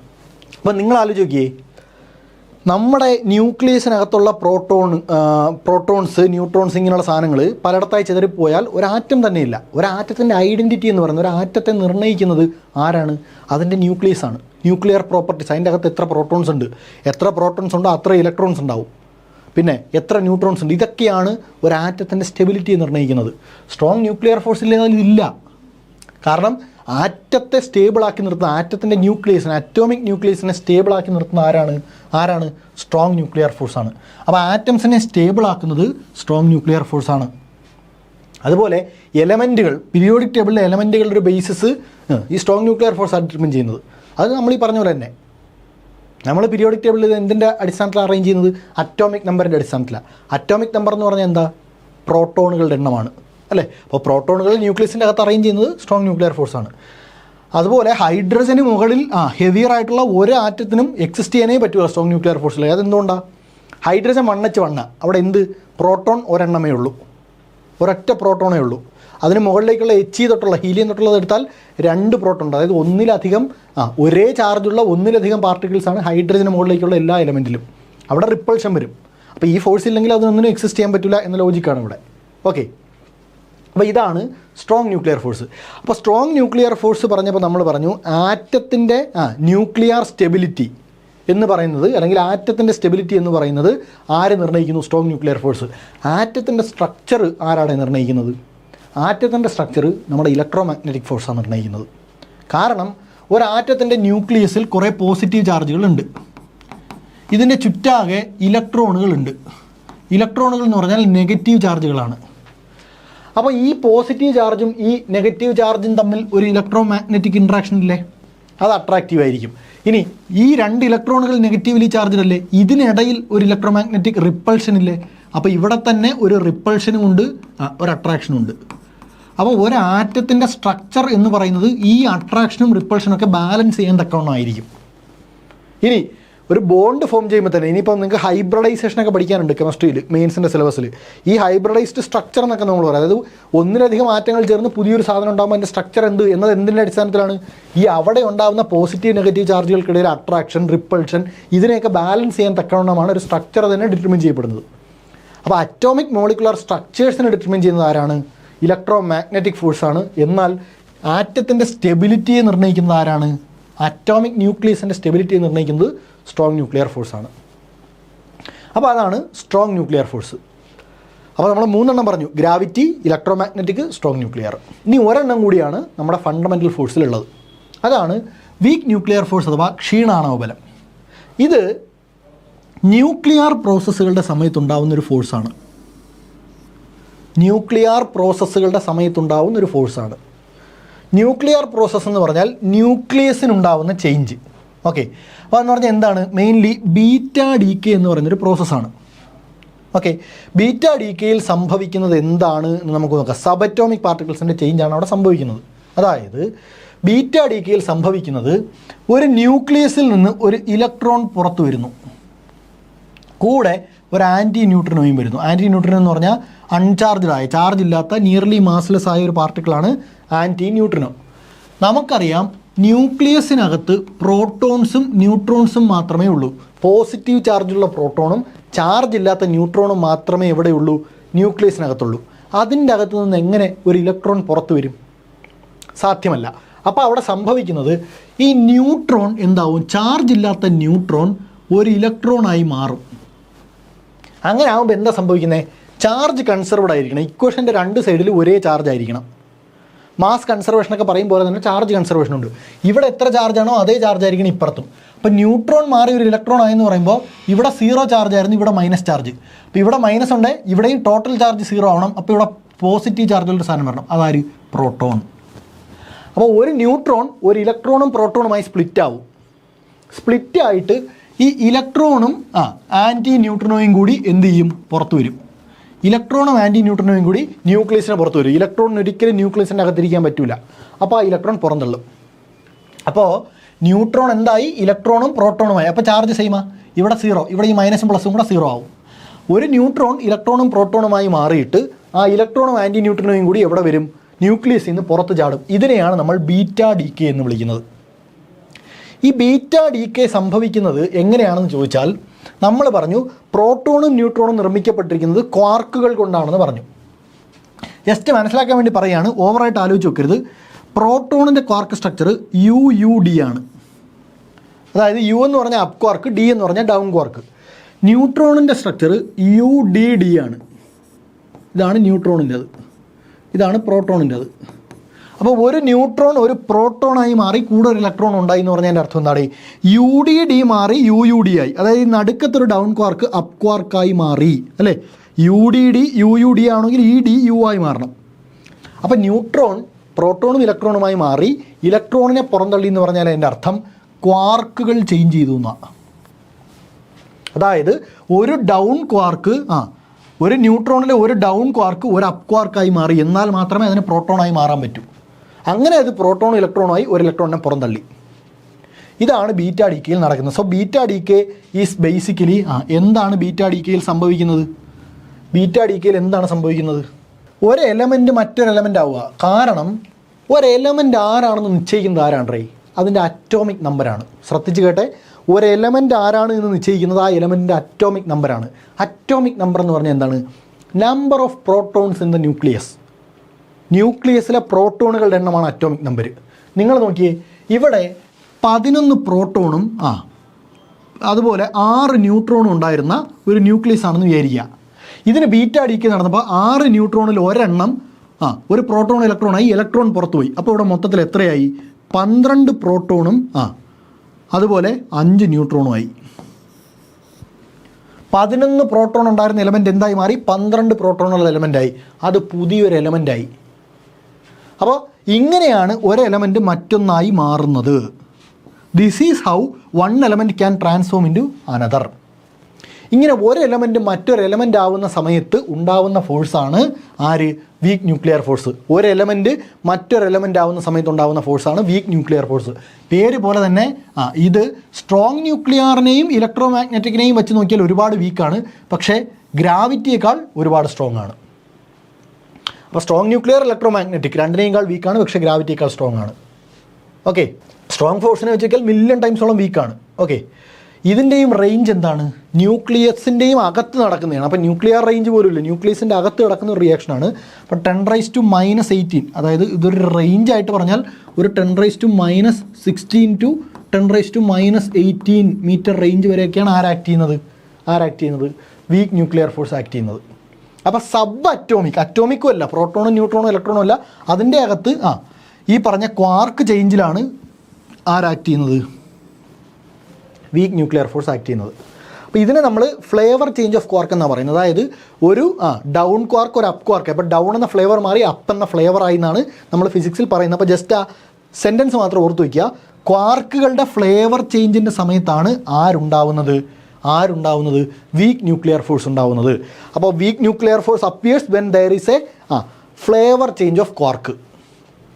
ഓക്കെ, അപ്പോൾ ഇവിടെ കരിയർ പാർട്ടിക്കിൾ വേണ്ടേ? ഇവിടുത്തെ കരിയർ പാർട്ടിക്കിൾസ് ആണ് W ബോസോൺസും Z ബോസോൺസും. Okay, W and Z bosons. Okay, അപ്പോൾ ഇവ എക്സ്ചേഞ്ച് ചെയ്യപ്പെട്ടിട്ടാണ് നമ്മൾ എന്ത് ചെയ്യുന്നത്? ഈ പറഞ്ഞ വീക്ക് ന്യൂക്ലിയർ ഫോഴ്സ് ഈ ഒരു റേഞ്ചിൽ ആക്ട് ചെയ്യുന്നത്. ഓക്കെ, അപ്പോൾ ഇതാണ് വീക്ക് ന്യൂക്ലിയർ ഫോഴ്സ്. ഇത് എവിടെയൊക്കെ ഉണ്ടാവും? നമ്മൾ പറഞ്ഞു ഒരു എലമെൻറ്റ് വേറൊരു എലമെൻ്റ് ആവും അല്ലേ? ബീറ്റ ഡിക്ക് നടക്കുമ്പോൾ ഒരു എലമെൻറ്റ് വേറൊരു എലമെൻ്റ് ആവും. ഒരു എലമെൻറ്റ് വേറൊരു എലമെൻ്റ് ആവുന്ന പ്രോസസ്സാണ് റേഡിയോ ആക്ടിവിറ്റി. ഒരു പാരൻറ്റ് ന്യൂക്ലിയൈ ഒരു ഡോട്ടർ ന്യൂക്ലിയൈ മാറും. അത് ഒരു എലമെൻറ്റ് വേറൊരു എലമെൻറ്റായി മാറും. ഇതാണ് എവിടെ നടക്കുന്നത്? റേഡിയോ ആക്ടിവിറ്റിയിൽ നടക്കുന്നത്. ന്യൂക്ലിയർ ഫ്യൂഷനിൽ നടക്കുന്നതാണ്. രണ്ട് ന്യൂക്ലിയസുകൾ ഫ്യൂസ് ചെയ്ത് പുതിയൊരു ന്യൂക്ലിയസ് ആവും. അവിടെ ഈ ന്യൂക്ലിയസിന് ചേഞ്ച് വരുന്നുണ്ട്, എലമെൻറ്റ് ചേഞ്ച് ആവുന്നുണ്ട്. അപ്പോൾ ന്യൂക്ലിയർ ഫ്യൂഷൻ്റെ സമയത്ത് അപ്പിയർ ചെയ്യുന്ന ഫോഴ്സ് ആരാ? Weak nuclear ഫോഴ്സാണ്. അതെവിടെയൊക്കെ? സണ്ണിലും സ്റ്റാർസിലും ഒക്കെ നടക്കുന്നതാണ്. സൂര്യനിലും വലിയ വലിയ നക്ഷത്രങ്ങളിലും ഒക്കെ നടക്കുന്ന ഏതാണ്? ഈ പറഞ്ഞ ന്യൂക്ലിയർ ഫ്യൂഷനാണ്. അപ്പോൾ ന്യൂക്ലിയർ ഫ്യൂഷൻ്റെ സമയത്ത് നമ്മുടെ ഭൂമിയിൽ നമ്മുടെ ജീവൻ നിലനിർത്തുന്ന പ്രകാശവും വെളിച്ചവും ഒക്കെ തരുന്ന സൂര്യനിൽ ഇതിനെല്ലാം നിദാനമായ ഫോഴ്സ് ആരാണ്? Week nuclear force. ഓക്കെ, അതുപോലെ ഒരു സബ് അറ്റോമിക് പാർട്ടിക്കിൾ വേറൊരു സബ് അറ്റോമിക് പാർട്ടിക്കിൾ ആവുന്ന സമയത്ത് നമ്മൾ ആൾറെഡി പറഞ്ഞു. ഓക്കെ, അപ്പോൾ ഇതാണ് വീക്ക് ന്യൂക്ലിയർ ഫോഴ്സ്. അപ്പോൾ നമ്മളിവിടെ 4 ഫോഴ്സുകൾ പറഞ്ഞു. നമുക്ക് 4ഉം കൂടി ഒന്ന് ഓവർവ്യൂ നോക്കണം അല്ലേ? ഒന്ന് സംഗ്രഹിച്ച് ബേസിക് ആയിട്ടുള്ളൊരു ഐഡിയ നോക്കാം. ഓക്കെ, അപ്പോൾ നിങ്ങൾ നോക്കിയേ, പ്രോപ്പർട്ടി ഏതിലൊക്കെ ആക്ട് ചെയ്യും? ഗ്രാവിറ്റേഷൻ ഏതിലൊക്കെ ആക്ട് ചെയ്യും? ഇവിടെ മാസ്സുള്ള അല്ലെങ്കിൽ എനർജിയുള്ള എല്ലാ പാർട്ടിക്കിളിലും ആക്ട് ചെയ്യും? ഗ്രാവിറ്റി ആക്ട് ചെയ്യും. അപ്പോൾ പാർട്ടിക്കിൾസിന് മാസ് ഉള്ളത് കൊണ്ടാണ് ഗ്രാവിറ്റി ആക്ട് ചെയ്യുന്നത്. പക്ഷേ ഇലക്ട്രോ മാഗ്നറ്റിക് ഫോഴ്സ് ആക്ട് ചെയ്യുന്നത് വസ്തുക്കൾക്ക് ചാർജ് ഉള്ളത് കൊണ്ടാണ്. ആണേ? ഇനി വീക്ക് ന്യൂക്ലിയർ ഫോഴ്സ് ക്വാർക്കുകളിലും ലെപ്റ്റോണുകളിലും ഒക്കെയാണ് ആക്ട് ചെയ്യുന്നത്. അഥവാ ക്വാർക്കിൻ്റെ ഫ്ലേവർ ചേഞ്ച് ഉള്ളിടത്ത്, ആ പേരോർത്തണേ, ക്വാർക്കിൻ്റെ ഫ്ലേവർ ചേഞ്ച് ഉള്ളിടത്തോ ഒരു എലമെൻറ്റ് മറ്റൊരു എലമെൻറ്റായി മാറുന്നിടത്തോ ഒക്കെയാണ്. അങ്ങനെയുള്ള ന്യൂക്ലിയർ റിയാക്ഷൻസിലാണ് അപ്പിയർ ചെയ്യുന്നത്? Weak nuclear force. Strong nuclear ഫോഴ്സോ? ക്വാർക്സ് ആൻഡ് ന്യൂക്ലിയോൺസ് അല്ലേ? ന്യൂക്ലിയോൺസിൽ റെസിഡ്യൂവൽ ഫോഴ്സ് വഴിയും ക്വാർക്സിലും. ജസ്റ്റ് അതെങ്ങനെ ആലോചിച്ചാൽ മതി? ന്യൂക്ലിയസിൻ്റെ അകത്ത് പ്രോട്ടോൺസിനെയും ന്യൂട്രോൺസിനെയും പിടിച്ചു വെക്കുന്ന ഫോഴ്സ് എന്ന് ആലോചിച്ചാൽ മതി, സിമ്പിളി. ഓക്കെ, ഇനി കരിയർ പാർട്ടിക്കിൾ ഏതൊക്കെയാണ്? ഗ്രാവിറ്റേഷൻ്റെ കരിയർ പാർട്ടിക്കിൾ ഗ്രാവിറ്റോൺ, ഹൈപ്പോത്തറ്റിക്കലാണ്, പ്രൂവ്ഡ് അല്ല. ഇനി ഇലക്ട്രോ മാഗ്നറ്റിക്കിൻ്റെ കരിയർ പാർട്ടിക്കിൾ ഫോട്ടോൺ, എളുപ്പമാണ്. ഇലക്ട്രോ മാഗ്നറ്റിക് വേവ് ആണ് ലൈറ്റ് ഉണ്ടാക്കിയിരിക്കുന്നത് ഫോട്ടോൺ കൊണ്ടാണ്. അപ്പോൾ ഇലക്ട്രോ മാഗ്നറ്റിക് ഫോഴ്സിൻ്റെ കരിയർ പാർട്ടിക്കിൾ ഫോട്ടോൺ. വീക്ക് ന്യൂക്ലിയറിൻ്റേത് W ബോസോണും Z ബോസോണും. സ്ട്രോങ് ന്യൂക്ലിയറിൻ്റേത് ഗ്ലൂവോൺ. ഓക്കെ, അപ്പോൾ അതുമായി. ഇനി റേഞ്ച് ആലോചിക്ക്. ഗ്രാവിറ്റേഷനും ഇലക്ട്രോ മാഗ്നറ്റിക്കും രണ്ടും ഇൻഫിനിറ്റ് ആണ്. അതിനെ രണ്ടിനെയും നമുക്ക് ലോങ് റേഞ്ച് ഫോഴ്സ് എന്ന് വിളിക്കാം. So gravity and electromagnetic force are long range forces. പക്ഷേ ഈ പറഞ്ഞതുപോലെ വീക്ക് ന്യൂക്ലിയറും സ്ട്രോങ് ന്യൂക്ലിയറും ഷോർട്ട് റേഞ്ച് ആണ്. Weak strong 10⁻⁻15 metre, weak 10⁻⁻18 metre ആണ് ഇതിൻ്റെ റേഞ്ച്. സ്ട്രെങ്ത് കമ്പയർ ചെയ്താൽ സ്ട്രോങ് ന്യൂക്ലിയർ 1 ആക്കി വെച്ചാൽ ഇലക്ട്രോ മാഗ്നറ്റിക് 10⁻⁻2. നമ്മൾ പഠിച്ചു ഇലക്ട്രോ മാഗ്നറ്റിക്കിൻ്റെ 100 മടങ്ങാണ് സ്ട്രോങ് ന്യൂക്ലിയർ. സ്ട്രോങ് ന്യൂക്ലിയർ 1 ആക്കി വെച്ചാൽ ഇലക്ട്രോ മാഗ്നറ്റിക് 10⁻². Weak nuclear 10⁻13. അതുപോലെ ഗ്രാവിറ്റി 10⁻13⁹. ഓക്കെ, മറ്റേതും കൂടെ ഒന്ന് ഓർത്ത് വെച്ചാൽ മറ്റേതാണ് കുറച്ചുകൂടി ഓർത്ത് വെക്കാൻ എളുപ്പം. ഗ്രാവിറ്റിയേക്കാൾ 10⁻36 to 10⁻39 ടൈംസ് സ്ട്രോങ്ങർ ആണ് ഇലക്ട്രോ മാഗ്നറ്റിക്. ഇലക്ട്രോ മാഗ്നറ്റിക്കിനേക്കാൾ 100 ടൈംസ് സ്ട്രോങ്ങർ ആണ് സ്ട്രോങ് ന്യൂക്ലിയർ. ഓക്കെ, അതുപോലെ ഗ്രാവിറ്റേഷൻ എപ്പോഴും അട്രാക്റ്റീവായിരിക്കും. പക്ഷേ ഇലക്ട്രോ മാഗ്നറ്റിക് അട്രാക്റ്റീവുമാവാം റിപ്പൾസീവുമാവാം. അതുപോലെ വീക്ക് ന്യൂക്ലിയറും അട്രാക്റ്റീവുമാവാം റിപ്പൾസീവുമാവാം. സ്ട്രോങ് ന്യൂക്ലിയർ മോസ്റ്റ്ലി അട്രാക്റ്റീവാണ്, പക്ഷേ രണ്ടും വരാം. മോസ്റ്റ്ലി അട്രാക്റ്റീവ് ആണെന്ന് ഓർത്ത് വെക്കുക. ഗ്രാവിറ്റേഷനുമായി ബന്ധപ്പെട്ട സംഭാവനകൾ നൽകിയത് ന്യൂട്ടനും ഐൻസ്റ്റൈനും നമ്മൾ പറഞ്ഞു. Newton universal law of gravitation, Albert Einstein space ടൈമിലെ കർവേച്ചറായിട്ട് ഗ്രാവിറ്റി പറഞ്ഞു. ഈ പോയിന്റ് ഓർക്കാവൂ. ഓക്കെ, ഇലക്ട്രോ മാഗ്നറ്റിക്കിലെ യൂണിഫിക്കേഷൻ നടത്തിയത് മാക്സ്വെല്ലാണ്. ഇലക്ട്രിസിറ്റി മാസ് 2 ആയിരുന്നു, 65 2 1 കണ്ടെത്തി. വീക്ക് ന്യൂക്ലിയർ ഫെർമിയാണ് അതിലെ കോൺട്രിബ്യൂഷൻ നൽകിയ സയൻറ്റിസ്റ്റ്. സ്ട്രോങ് ന്യൂക്ലിയറിലെ കോൺട്രിബ്യൂഷന് പുരസ്കൃതനായ ആളാണ് യുക്കാവ 935. ഇതൊക്കെ ജസ്റ്റ് അഡീഷണൽ ഇൻഫോ ആണ്. ഈ PSCക്ക് സയൻറ്റിസ്റ്റുകളെ അവരുടെ കണ്ടുപിടുത്തങ്ങളെയും ചോദിക്കുന്ന ഒരു സൂക്കയുടെ ഇടയ്ക്ക് PSC കാണിക്കാറുണ്ട്. അതുകൊണ്ട് നമ്മൾ പറഞ്ഞു പോകുന്നതാണ്. പ്ലാനറ്ററി മോഷനെയും നമ്മുടെ വെയിറ്റിനെയും ഒക്കെ നിർണ്ണയിക്കുന്ന ആരാണ്? ഗ്രാവിറ്റേഷനാണ്. ലൈറ്റ്, ഫ്രിക്ഷൻ, അതുപോലെ കെമിസ്ട്രിയിലെ ഫോഴ്സുകളൊക്കെ ഇലക്ട്രോ മാഗ്നറ്റിക് ഫോഴ്സാണ് ഗവേൺ ചെയ്യുന്നത്. ബീറ്റാ ഡിക്കെ, സണ്ണിലെ ഫ്യൂഷൻ പോലെയുള്ള റേഡിയോ ആക്ടിവിറ്റി, ഇതിലെല്ലാം ആരുണ്ട്? വീക്ക് ന്യൂക്ലിയർ ഫോഴ്സ് ഉണ്ടെന്ന് നമ്മൾ പറഞ്ഞു. ഇനി ന്യൂക്ലിയസിൻ്റെ സ്റ്റെബിലിറ്റിയെ നിർണ്ണയിക്കുന്നത് ആരാണ്? സ്ട്രോങ് ന്യൂക്ലിയർ ഫോഴ്സാണ്. അപ്പോൾ ഇതാണ് ഇതിൻ്റെ ബേസിക് ആയിട്ടുള്ള ഫീച്ചേഴ്സ് എന്ന് പറയുന്നത്. ഓക്കെ, അപ്പോൾ നമ്മൾ യൂണിഫിക്കേഷന് ശ്രമിക്കുന്നുണ്ട്. ഈ എല്ലാ ഫോഴ്സുകളെയും ഒരൊറ്റ പാർട്ടാക്കി മാറ്റാൻ നമ്മൾ ശ്രമിക്കുന്നുണ്ട് യൂണിഫിക്കേഷൻ ഓഫ് ഫോഴ്സിന്. പക്ഷേ നമ്മൾ ഇപ്പോഴും അത് പെർസ്യൂ ചെയ്തുകൊണ്ടിരിക്കുന്നേ ഉള്ളൂ. അത് നമ്മൾ അച്ചീവ് ചെയ്തിട്ടില്ല. അതൊക്കെ ജസ്റ്റ് എക്സ്ട്രാ ഇൻഫോ ആണ്, ഓർത്ത് വെക്കുക. അപ്പോൾ ആദ്യമായിട്ട് ന്യൂട്ടൺ എന്ത് ചെയ്തു? നമ്മുടെ ടെറസ്ട്രിയൽ ഗ്രാവിറ്റിയും സെലസ്റ്റിയൽ ഗ്രാവിറ്റിയും ഒന്നിച്ച് ചേർത്തു. അതായത് ഭൂമി ഒരു വസ്തുവിനെ ആകർഷിക്കുന്നതിൻ്റെ കാരണവും ഭൂമി സൂര്യനും തമ്മിലുള്ള ആകർഷണത്തിൻ്റെ കാരണവും ഒന്നാണ് എന്ന് പറയുന്ന സാധനം പുള്ളി മുമ്പോട്ട് വെച്ചു. അതാണ് യൂണിവേഴ്സൽ ലോ ഓഫ് ഗ്രാവിറ്റേഷൻ. മാക്സ്വെല്ലാണ് എന്ത് ചെയ്തത്? ഇലക്ട്രിസിറ്റിയും മാഗ്നറ്റിസിനെയും യൂണിഫൈ ചെയ്തെന്ന് ഓർത്ത് വെക്കുക. ഓക്കെ, പിന്നെ ഇത് ഓർത്ത് വെക്കണം. ഈ ഗ്ലാഷോ, സലാം ആൻഡ് വെയിൻബർഗ് ഇവർക്ക് നൊബേൽ പ്രൈസ് കിട്ടിയിട്ടുണ്ട്. ഓക്കെ, അതായത് ഇലക്ട്രോ മാഗ്നറ്റിക്കിനെയും വീക്ക് ഫോഴ്സിനെയും കൂടി യൂണിഫൈ ചെയ്ത് ഇലക്ട്രോ വീക്ക് ഫോഴ്സ് എന്ന് പറഞ്ഞൊരു തിയറി ഇവർ മുന്നോട്ട് വെച്ചിട്ടുണ്ട്. ജസ്റ്റ് ആ പേര് മാത്രം ഓർത്ത് വെച്ചാൽ മതി, വർഷം ഓർത്ത് വെക്കുക. ഓക്കെ, ഇനി ഗ്രാൻഡ് യൂണിഫൈഡ് തിയറി എന്ന് പറഞ്ഞൊരു തിയറി ഉണ്ട്. അതെന്താണ്? ഇതെല്ലാത്തിനെയും കൂടി യൂണിഫൈ ചെയ്യാനുള്ള ഒരു ശ്രമമാണ്. ഇപ്പോഴും നടന്നിട്ടില്ല. ഓക്കെ, പിന്നെ തിയറി ഓഫ് എവരിത്തിങ് ഉണ്ട്. അതായത് ഗ്രാവിറ്റിയും കൂടി ഇതിലേക്ക് ഇൻക്ലൂഡ് ചെയ്യുക. ഗ്രാൻഡ് യൂണിഫൈഡ് ഈ 3 ഉള്ളൂ: സ്ട്രോങ്, വീക്ക്, ഇലക്ട്രോ മാഗ്നറ്റിക്. ഇത് 3 യൂണിഫൈ ചെയ്യാനുള്ള എഫർട്ടാണ് grand unified theory. Theory of everything എന്ന് പറഞ്ഞാൽ ഇതിൻ്റെ കൂടെ ഗ്രാവിറ്റിയും കൂടെ യൂണിഫൈ ചെയ്യുക. പ്രപഞ്ചത്തിലെ എല്ലാ ഫോഴ്സും ഈ 4 ഫോഴ്സാണെങ്കിൽ പിന്നെ ഈ 4 ഫോഴ്സിനെയും കൂടി ഒരൊറ്റ കൺസെപ്റ്റ് വെച്ച് എക്സ്പ്ലെയിൻ ചെയ്യാൻ പറ്റുമോ എന്ന എഫർട്ടിലാണ് നമ്മൾ. ഓക്കെ, പിന്നെ ഇതൊക്കെ നമ്മൾ പറഞ്ഞ സാധനമാണ്. കോസ്മിക് ഗലാക്റ്റിക് ലെവലിൽ ഗ്രാവിറ്റി ആക്ട് ചെയ്യും. എവരുടെ macroscopically electromagnetic, atomic subatomic ലെവലിൽ സ്ട്രോങ് ന്യൂക്ലിയർ, അതുപോലെ സബ് ന്യൂക്ലിയർ ലെവലിൽ വീക്ക് ന്യൂക്ലിയർ. നമ്മൾ പറഞ്ഞ സാധനമാണ്. ഓക്കെ, ഗാലക്സീസിനെ സ്റ്റാർസിനെ ഒക്കെ പിടിച്ചു വെക്കുന്ന ഫോഴ്സാണ് ഗ്രാവിറ്റി. നമ്മൾ പറഞ്ഞു friction, tension, normal force, chemical reaction, electricity, ഇതിലൊക്കെ ആര്? നമ്മുടെ ഇലക്ട്രോ മാഗ്നറ്റിക് ഫോഴ്സ്. പ്രോട്ടോൺസിനെയും ന്യൂട്രോൺസിനെയും ടുഗദറായിട്ട് ബൈൻഡ് ചെയ്ത് വെക്കുന്നത് സ്ട്രോങ് ന്യൂക്ലിയർ. ബീറ്റാ ഡിക്കെ പോലെയുള്ള ഫ്യൂഷൻ പോലെയുള്ള പ്രോസസ്സുകളിൽ ആര്? Weak nuclear. ഓക്കെ, അപ്പോൾ ഇത്രയുമാണ് നമുക്ക് ഇന്നത്തെ ക്ലാസ്സിൽ ഡിസ്കസ് ചെയ്യാനുണ്ടായിരുന്നത്. ഒരു 1 അവറോളം ക്ലാസ് പോയിട്ടുണ്ട്. പക്ഷേ ഇതൊരുപാട് തവണ ക്വസ്റ്റ്യൻ വന്നിട്ടുള്ള ഒരു ഫീൽഡാണ്. ഓക്കെ, അപ്പോൾ ജസ്റ്റ് ഒരു ഓവർവ്യൂ പോലെ എല്ലാം ഓർത്ത് ഇതിൽ നിന്ന് ക്വസ്റ്റ്യൻ വരാൻ ചാൻസ് ഉള്ളതെല്ലാം 4 fundamental force: gravity, electromagnetic, weak nuclear, strong nuclear. Gravity മാസമുള്ള ഒബ്ജക്റ്റുകൾക്കിടയിൽ ഡിസ്റ്റൻസ് കൂടുന്നതിനനുസരിച്ച് കുറയും. പ്രപഞ്ചത്തിൽ ഏതൊരു വസ്തുവും മറ്റേതൊരു വസ്തുവിനെയും ആകർഷിക്കുന്നുണ്ട് ഗ്രാവിറ്റി വഴി. ലോങ് റേഞ്ച് ഫോഴ്സാണ്. അപ്പോൾ രണ്ടും, ഗ്രാവിറ്റിയും ഇലക്ട്രോ മാഗ്നറ്റിക്കും ലോങ് റേഞ്ചാണ്. ഇൻ്റർവീനിങ് മീഡിയം വേണ്ട. ഇലക്ട്രോ മാഗ്നറ്റിക് ചാർജുള്ള വസ്തുക്കൾക്കിടയിൽ അട്രാക്റ്റീവ് ആവാം, റിപ്പൾസീവ് ആവാം. സിമിലർ ചാർജ് ആണെങ്കിൽ റിപ്പൽ ചെയ്യും, ഡിസിമിലർ ചാർജ് ആണെങ്കിൽ അട്രാക്റ്റ് ചെയ്യും. സ്ട്രോങ് ന്യൂക്ലിയർ ഫോഴ്സ് എന്നാൽ ന്യൂക്ലിയസിനകത്ത് പ്രോട്ടോൺസിനെയും ന്യൂട്രോൺസിനെയും പിടിച്ചു വെക്കുന്ന force. Strongest of the fundamental force. Short range ആണ്, 10⁻⁻15 മീറ്റർ മാത്രമേ ആക്ട് ചെയ്യൂ. അതുപോലെ വീക്ക് ന്യൂക്ലിയർ ഫോഴ്സ് എന്ന് പറഞ്ഞാൽ എന്തിനിടയിലുള്ള ഈ പറഞ്ഞ ബീറ്റാ ഡിക്കെ നടക്കുന്ന ഒരു ന്യൂക്ലിയസ് മറ്റൊരു ന്യൂക്ലിയസ് ആവുന്ന പ്രോസസ്സിലാണ് ബീറ്റാ ഡിക്കെ. അപ്പോൾ ന്യൂക്ലിയർ ഫ്യൂഷൻ, അത് ഓർത്ത് വെച്ചോണേ. ന്യൂക്ലിയർ ഫ്യൂഷൻ, റേഡിയോ ആക്ടിവിറ്റിയുടെ സമയത്തൊക്കെ ഉണ്ടാകുന്ന ഫോഴ്സ് ആരാണ്? നമ്മുടെ വീക്ക് ന്യൂക്ലിയർ ഫോഴ്സാണ്. അപ്പോൾ ലോങ് റേഞ്ച് 2 ആരൊക്കെ? Electro magnetic, gravity. Short range 2 strong nuclear, weak nuclear. Strength പറഞ്ഞാൽ ഏറ്റവും സ്ട്രെങ്ത് സ്ട്രോങ് ന്യൂക്ലിയർ, പിന്നെ സ്ട്രെങ്ത് ആർക്ക്? ഇലക്ട്രോ മാഗ്നറ്റിക്, പിന്നെ വീക്ക് ന്യൂക്ലിയർ, പിന്നെ ഗ്രാവിറ്റി. അപ്പോൾ ഈ സ്ട്രെങ്തിൻ്റെ ഓർഡർ ഓർത്ത് വെക്കുക. അതിൽ നിന്നൊക്കെ ചോദ്യങ്ങൾ വന്ന് കണ്ടിട്ടുള്ളൂ. സ്ട്രെങ്തിൻ്റെ ഓർഡർ ഓർത്ത് വെക്കുക. ഫണ്ടമെൻ്റലി 4 ഓർത്ത് വെക്കുക. അപ്പോൾ ഇത്രയാണ് നമ്മൾ ഇന്നത്തെ ക്ലാസ്സിൽ ഡിസ്കസ് ചെയ്തത്. ഓക്കെ.